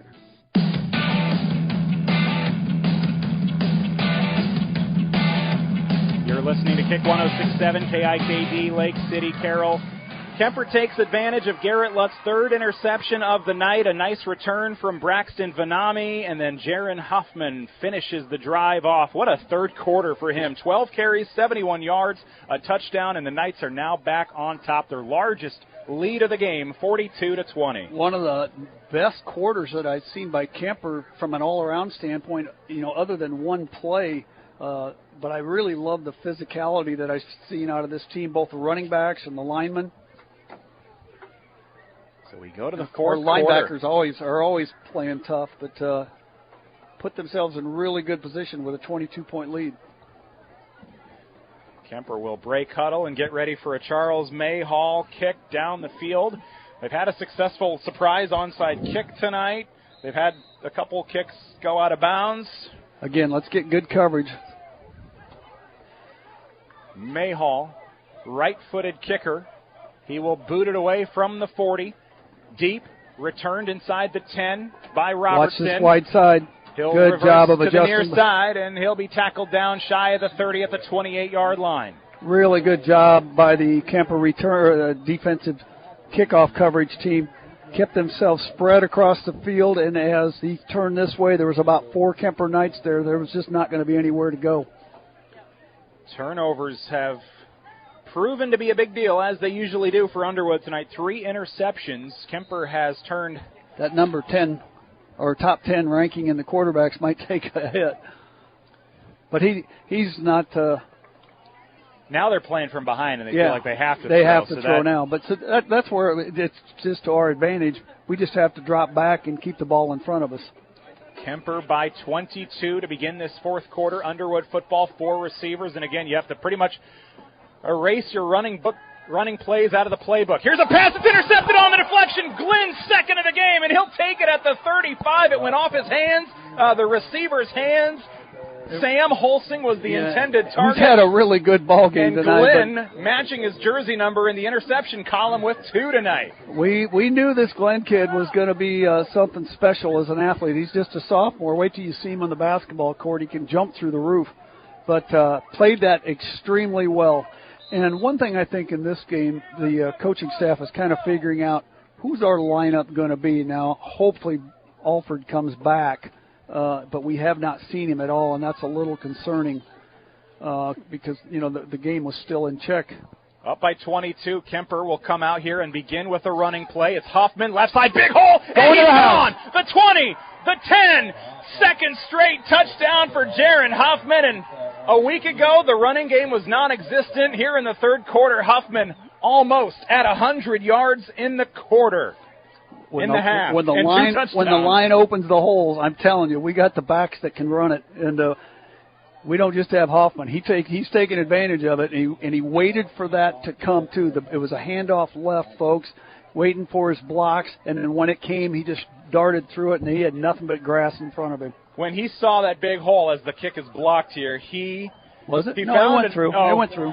I was looking through this glass, and I thought I heard a thud. I guess that was not blocked, so it's good. 49-20, 7 for 7 on his extra points tonight. Mayhall has stayed perfect. Kuemper now up by 4 scores, 11-39 to play. All Kuemper here in the second half. Thank you for calling Brinks Exteriors. This is Allie. Hi, we recently had a tree fall on our house, and I'd like to get an estimate for roof damage. Sure, we offer free on-site consultations for all our services. Great. While I have you, could you refer me to someone who can replace the drafty window? Brinks does windows too, with high-quality Energy Star products. What if we'd like to replace our siding? Brinks has you covered. Gutters? Doors? Our name says it all. Brinks Exteriors is your headquarters for all things exterior, from start to finish. Call 712-ROOF-PRO or visit BrinksExteriors.com.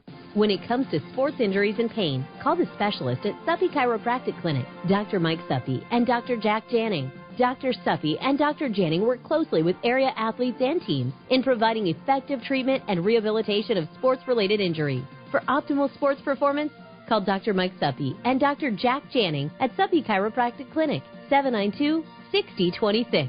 Or stop by their clinic at 1420 Highway 71 North in Carroll. Proud sponsors of all area teams.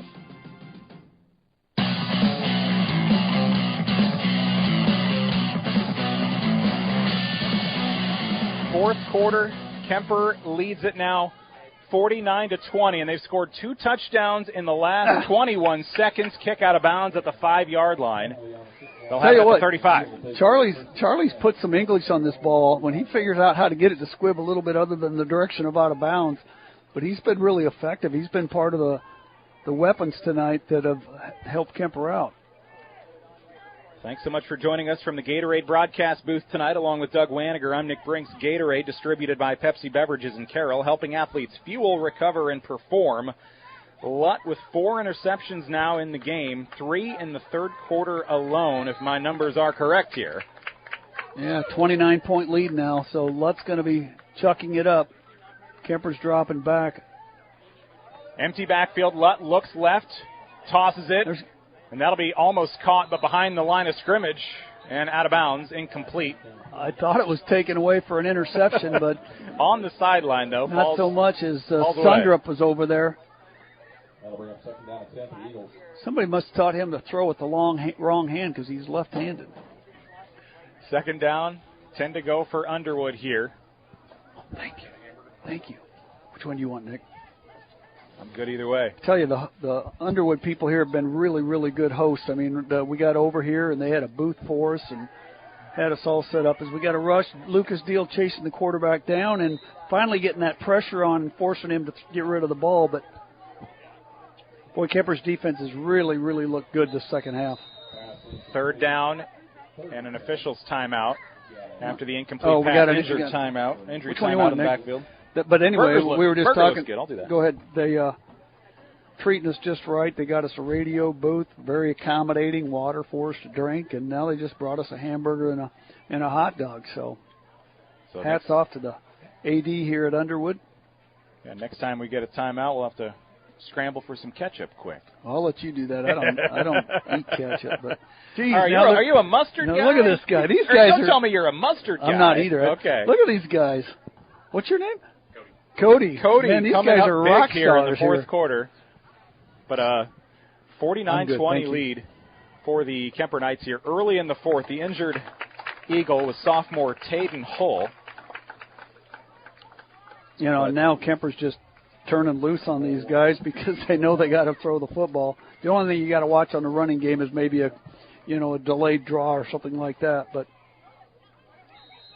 I know coming into tonight, Kuemper had some question marks really in the running game. How could we defend the run? How could we run the football? They have, at least tonight, they have answered those questions. Lutt under pressure. Finally, we got to it. Tate Barrett. Barrett, first sack of the game, got him around the ankles, back of the 29, a loss of 7. I knew Tate was eventually going to get one because he was getting close several times, so now it's 11, going to be about 11 minutes when this next snap goes. And they're going to punt it. Barrett with our first sack of the game. So I think that's waving the white flag saying ball game's over. And now I wonder if we've maybe even seen the last of Garrett Lutt tonight for Underwood. And then on the other side, Kuemper, do you start giving some of your second teamers more playing time for the final 10 minutes as well? You'll definitely see that. The boot almost blocked. Hackett gets rid of it, and it lands out of bounds on the sideline at the 42-yard line. That is where Kuemper's offense will trot onto the field. At their own 42, working right to left, they'll head toward the south end zone here at Underwood. Nick, why don't you help yourself to that hamburger? It's going to be cold before you get to it. But we'll get to it eventually. I had some questions coming to this game, and I think as did everybody after that performance last week. And, we played a good football team. But this is a pretty good football team, too, as evidenced by the fact that they gave Van Meter a run last week. We're even ahead of them early. And Kuemper's answered every question tonight. The big concern is Alford and what his foot is doing over there on the other side. Hand off to Hoffman. Some running room to the left side this time, and he'll be tackled near midfield. He turns about a 1 or 2 yard gain into a 7-8 yard gain. And, man, what a second half for Jaron Huffman. Did not touch the football in that first half, and he has come out in the second half, 14 carries, 114 yards, 2 touchdowns. And look at this number, 27 rushing yards a week ago for Kuemper, 212 here today. Yeah, and they've just pounded it. So the game plan was executed, brilliantly. And but I really got to give hats off. I was a little hard on them last week. The offensive line played significantly better tonight and really, really well. Stayed with their blocks, created holes, allowed the running backs to get through, and then, like I said, as you noted, the running backs are taking advantage of it. It'll be 2nd down and 2 for Kuemper. From midfield, looking for the 48 for a first down. Clock stop for the moment. 10:21 left. Not quite sure what the stoppage is for. Was there an injury timeout or something? Charlie Meyer, number 40 here, came over on the side. There's another kid that had a good ball game, but I think this has stunned this crowd a little bit. And while I'm not shocked, I knew this team had it in them, but I am really, really pleased with the performance that the Knights have given tonight. 2nd down and 2 for the Kuemper Knights here in this fourth quarter of play. They lead 49-20. Baiting out of the shotgun with Jaron Huffman to his left. I think you're going to see Hoffman with the ball again here. And the officials and everybody standing around. I'm guessing they've maybe told the quarterbacks when you have to snap the ball from the clock standpoint. 2nd down and 2. Handoff to There goes Hoffman. Hoffman again. Right side across midfield. Big run. Big hole to the 45, 40.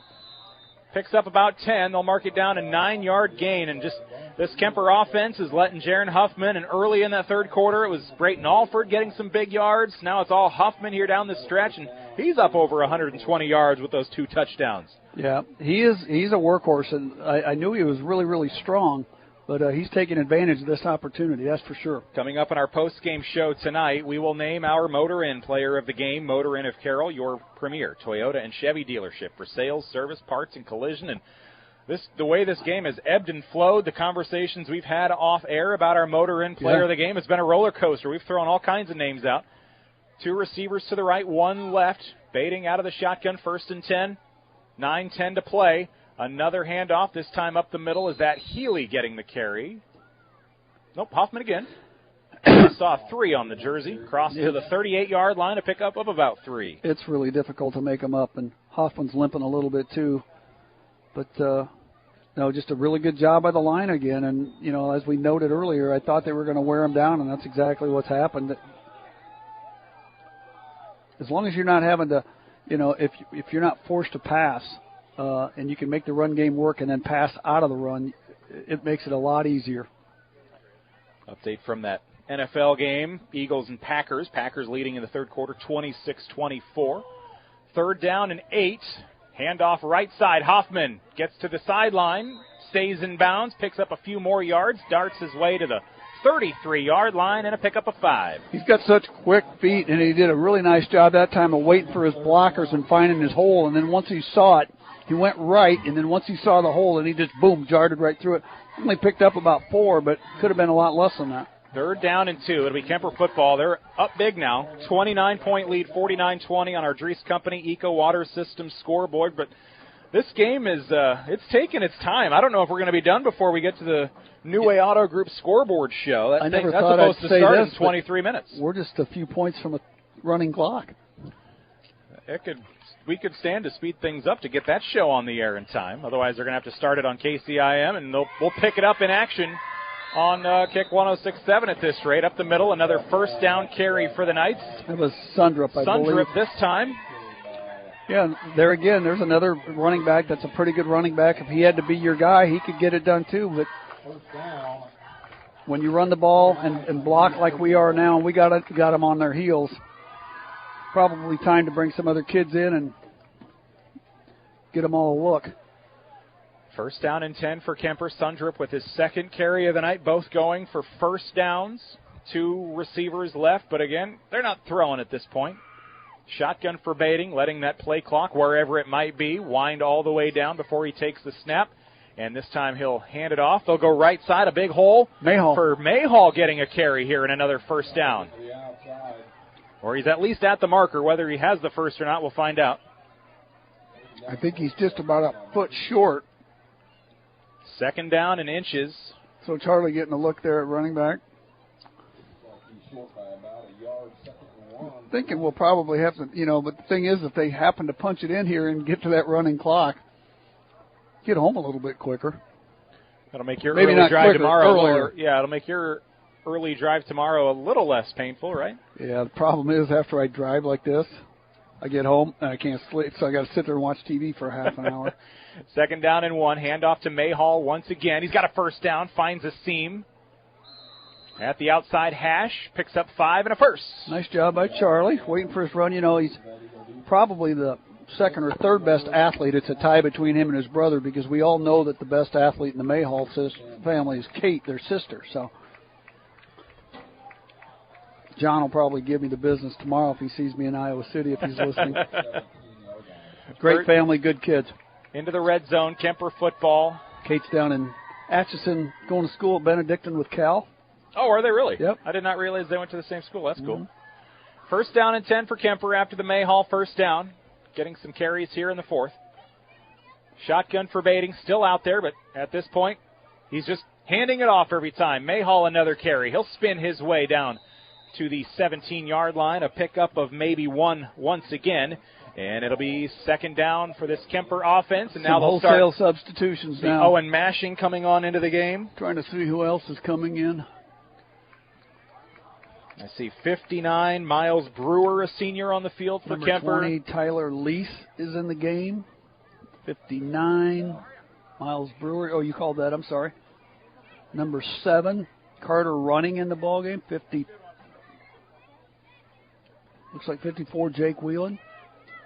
Second down for the Knights. 9 to go.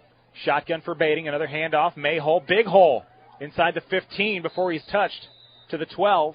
Nice gain of about 5. Under 5 minutes to go for this Knight offense. Just turning clock here with Mayhall in the running game. Jacob Habrick in the ballgame. Now we've got number 65. That's Owen Mashing coming back. I thought he was already on the field, but yeah, the coaching staff at Kuemper's got to be really, really happy. I'm really pumped after seeing this performance because, as I mentioned earlier, the question that I had was just that toughness, and they showed it tonight that they got it. They got Absolutely. It. A lot of questions, a lot of good answers here this evening for Kuemper as they are up by 29 with 4:15 to go on our Dries Company Eco Water System scoreboard. 49-20 at the end of the third quarter. In the beginning of the fourth quarter, they scored 2 touchdowns in 21 seconds. New quarterback in there, keeping it. Dylan Schoen. Schoen goes nowhere on this keeper. Schoen 6'1", 160, so not a lot of meat on the bones, but another one of those really good basketball players as well. And that'll bring the clock under 4 minutes. You're curious if that hamburger's going to get awful cold that's all right. before you get it done. I'm not going to eat on air. I'll leave that for you. It doesn't bother me. I was curious if maybe you'd use this opportunity to let Mayhall get a varsity kick when you never know when you might need that down the stretch, but he'll line up at running back. You don't kick a field goal in this situation. You run it out. They'd rather you run it out. So Steinkamp will call a timeout though. 4th and 6. These young kids coming in, they want to get a chance to, Austin Heinrichs is on the field now. They want to get a chance to put the ball in the end zone. We're not going to do anything fancy, but these kids, some of them aren't going to get a ton of varsity time this year, and they want a chance to show what they can do. Under 3.5 minutes to go. Kuemper by 29. Coming up, it's the New Way Auto Group scoreboard show. We might have a very abbreviated post-game show tonight. You get a long drive, don't you? Yeah, I'm driving back to Ames tonight. I told my daughter I got to pick Anna and Corbin up, her fiance Corbin Borelli, and his dad Rob up in Cedar Rapids tomorrow before I head down to Iowa City. Well, you can wave on your way by through Ames. I'm assuming you'll take 30. Yep. I'll stand out on the Duff 30 interchange and I'll tell you, wave for at you. people that go to Iowa City from Carroll, if you're still taking 80, that's not the way to go. 30 over to Cedar Rapids. What is it, 380 down? Well, 480? Yeah, 380, I think. Yeah. Isn't it? Or 280? What is it? Yeah. I think it's 380. Now that's all 4-lane from Ogden all the way to Cedar Rapids. Miles. Yeah. It's a nice stretch of road. It's wide open, and you aren't bumper to bumper going 80 miles an hour. Dylan Schoen, he's the quarterback. Shotgun with Mayhall in the backfield. Schoen will get swallowed up in the backfield, sacked back at the 20. Underwood maybe taking out a little frustration on the sophomore. And they'll get the football back at their own 22. But this one well out of reach. 3:18 to go. Yep. I was hoping they could punch it in there to keep that clock running. But yeah, this one is over. Just really, really excited for the Knights. Boy, you don't see Underwood football 0-2 very often. And, quite frankly, I thought Kuemper was going to have a tough time tonight after they battled Van Meter to a tough ball game earlier last week. Yeah, you look at Underwood, runner-up. Or no, they played Van Meter, the 2A champion, a year ago. Or last week, Van Meter the champion a year ago. And then Underwood, they've been continually deep in the playoffs each year the last few years, it feels like. And say goodnight to my mom. She just texted me. She listens to every game, and she says goodnight. So goodnight, Mother.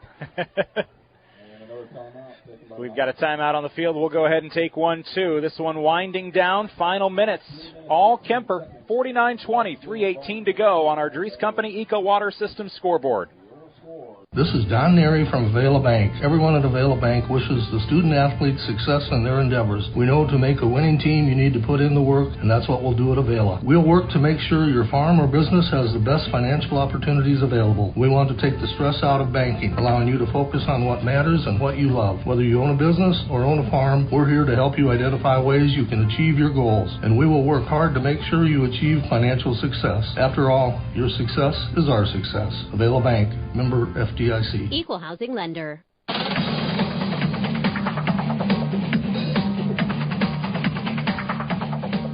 listening to Kick 106.7, KIKD Lake City Carroll. Underwood will have the football, and looks like Garrett Lutt's still out there with the offense.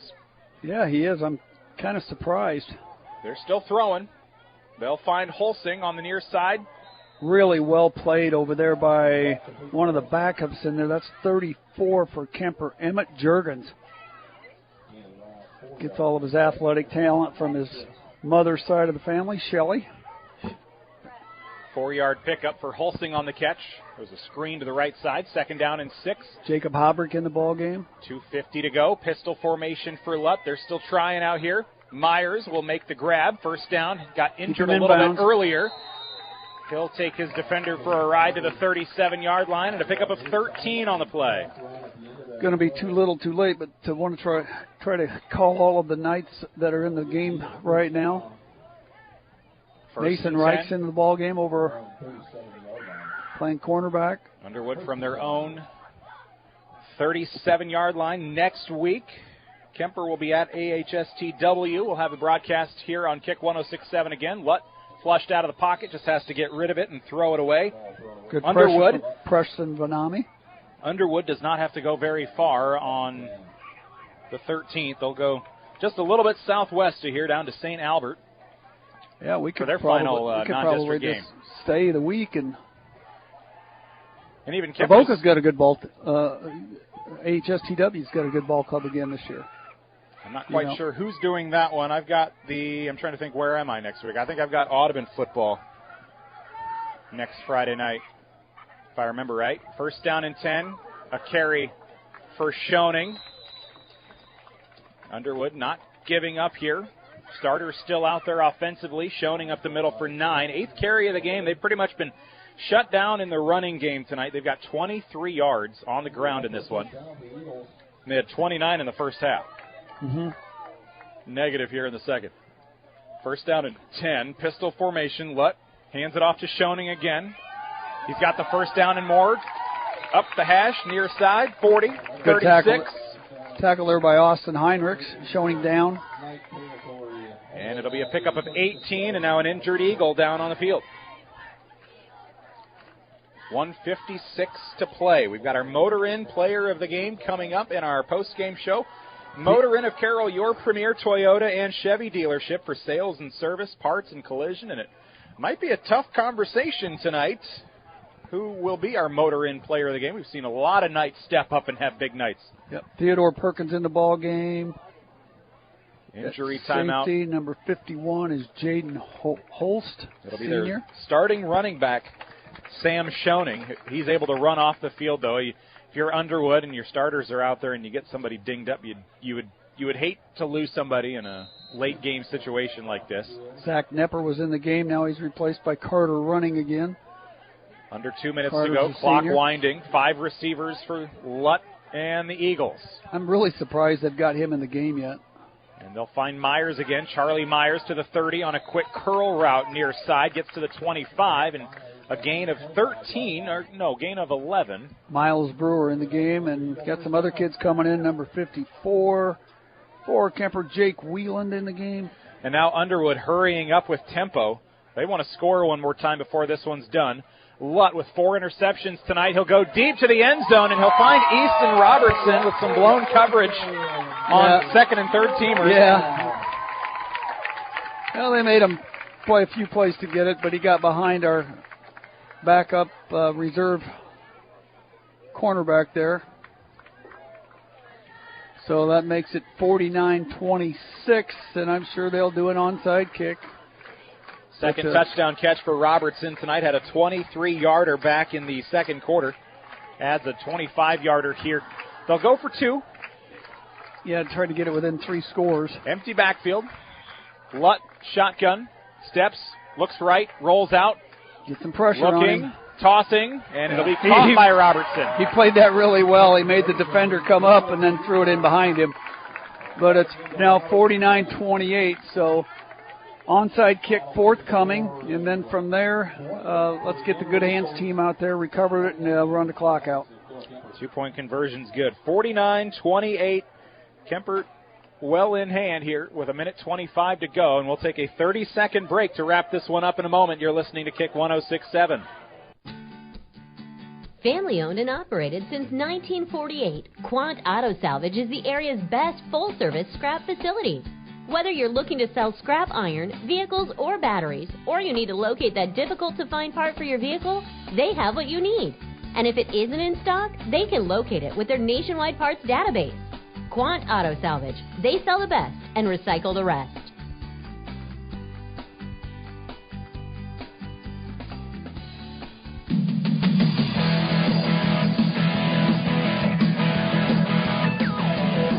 But Motor Inn player of the game coming up after this one. We've also got the New Way Auto Group scoreboard show coming up immediately following this game, as our Kuemper-Underwood matchup on Kick 106.7 has run a little long here tonight. I'm hoping we can have post-game coverage wrapped up before 10. That'll be Mason Nealand, Jim Molitor, and Todd Danner broadcasting from the KCIM studio tonight on Kick 106.7 and here on Kick 106.7. It'll be a Robertson onside kick coming from Underwood as they get some more reps here when it might matter a little more. Kuemper will And we didn't get it. We muffed it. So Underwood will keep the ball, and they'll get to try to do it again. Game not over. They'll try to pad some stats here in the final few minutes. But when this one was well in hand and Kuemper's starters came out, it was 49-20. Coach might just go back to his starting varsity lineup and say, okay, you want to play that game? I see Canny on the field. Yep. I see Kent Sanders on the field. Yep. We're going back with the starters.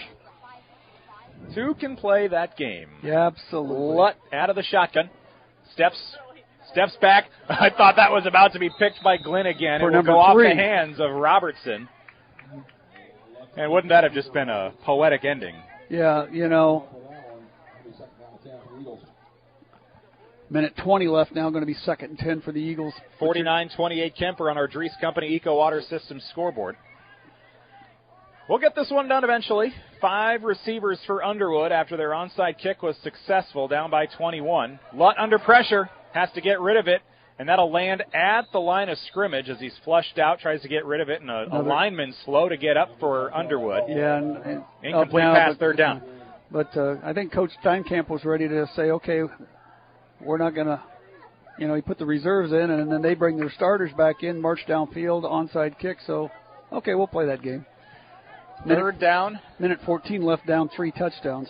5 receivers again. They've emptied out the backfield here. 4 interceptions and 4 touchdown passes for Lutt tonight.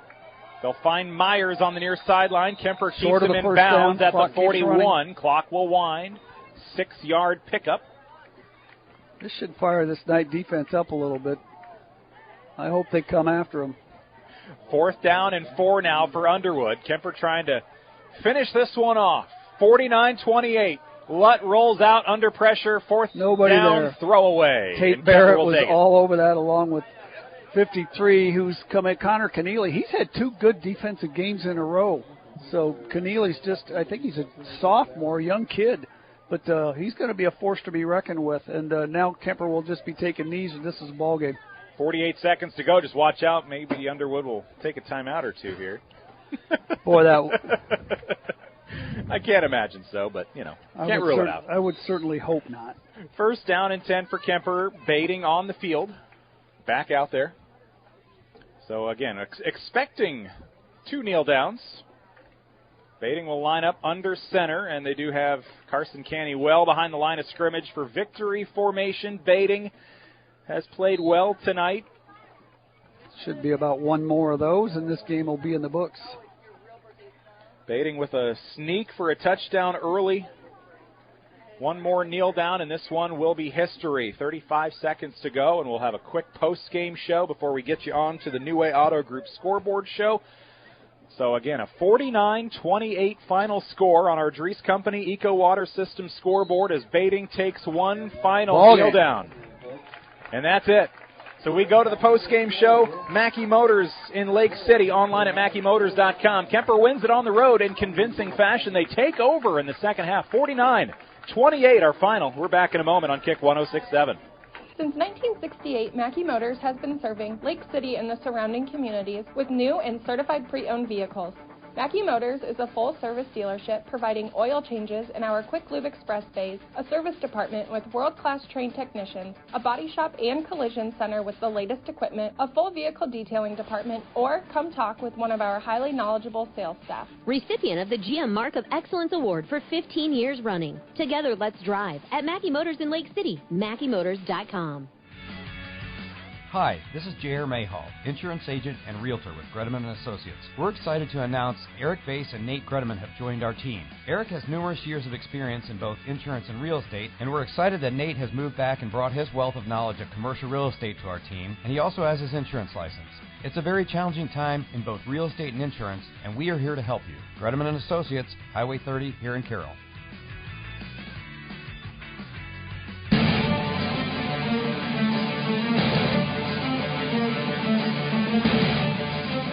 Post-game coverage thanks to Mackey Motors. Together, let's drive at Mackey Motors in Lake City and online at MackeyMotors.com. It was 21-14 at halftime. Kuemper comes out, runs all the way down the field on their opening drive of the third quarter. They set the tone with Brayton Alford later in the half.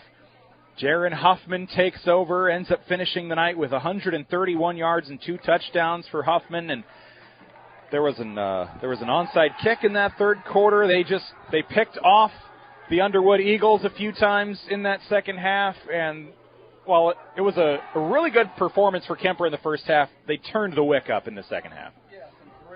Interceptions, some really, really good play by the defensive backs. We got more pressure from the line.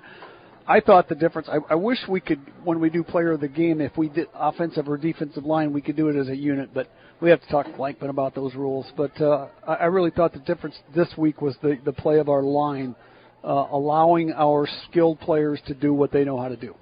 Defensively, Griffin Glenn with a couple interceptions defensively, not too shabby for someone not listed as a starter with some big plays on a quarterback who's got some great accolades. Yeah, you knew he was going to eventually crack the lineup. He's just too good an athlete to keep out, but playing really well. As I see Baiting being interviewed out there at about the 25-yard line, had a nice ball game tonight. But Braxton had a really good night again tonight, both ways. Had a pick and a couple of touchdowns, I think, if I remember right. One or two? Just one? Had one. So, 5 catches, 89 yards, a touchdown. Carson Canny, 7 for 70 with a touchdown. Jaron Huffman, 17 carries, 131 yards, a couple touchdowns. Baiting passing, 15 for 32, 213, and a couple scores with an interception. Kuemper runs 84 plays tonight, 449 yards, and Underwood 236 yards on 47 plays. That time of possession just incredibly lopsided for Kuemper tonight. Yeah, just an exceptionally good ball game for the Kuemper Knights against a really formidable opponent in the Underwood Eagles. So let's name our Motor Inn Player of the Game, and Doug, I'll give you the final call on Motor Inn Player of the Game before we head off for the night. You know, there's a lot of names in there that did a lot of good, but I'm going to go with Brock tonight because still running for his life a little bit early, made some plays that mattered, and it was a big difference, I think, in the ball game, and threw some strikes when he really needed to. He stepped up, but some really, really good performances from a lot of Knights. And I was pretty critical of the offensive line last week. I thought they played much, much better tonight. And like I said, the question that I have, how tough is this team? They went out and took care of business tonight and showed that they can win a street fight if they need to. Tonight's broadcast has been a production of the Carroll Broadcasting Sports Network on Kick 106.7. Final score, 49-28. Kuemper victorious in Underwood. Brock Baiting, our Motor Inn Player of the Game. The New Way Auto Group Scoreboard Show is coming up next. For my broadcast partner, Doug Waniger, I'm Nick Brink. So long from Underwood. Enjoy your weekend.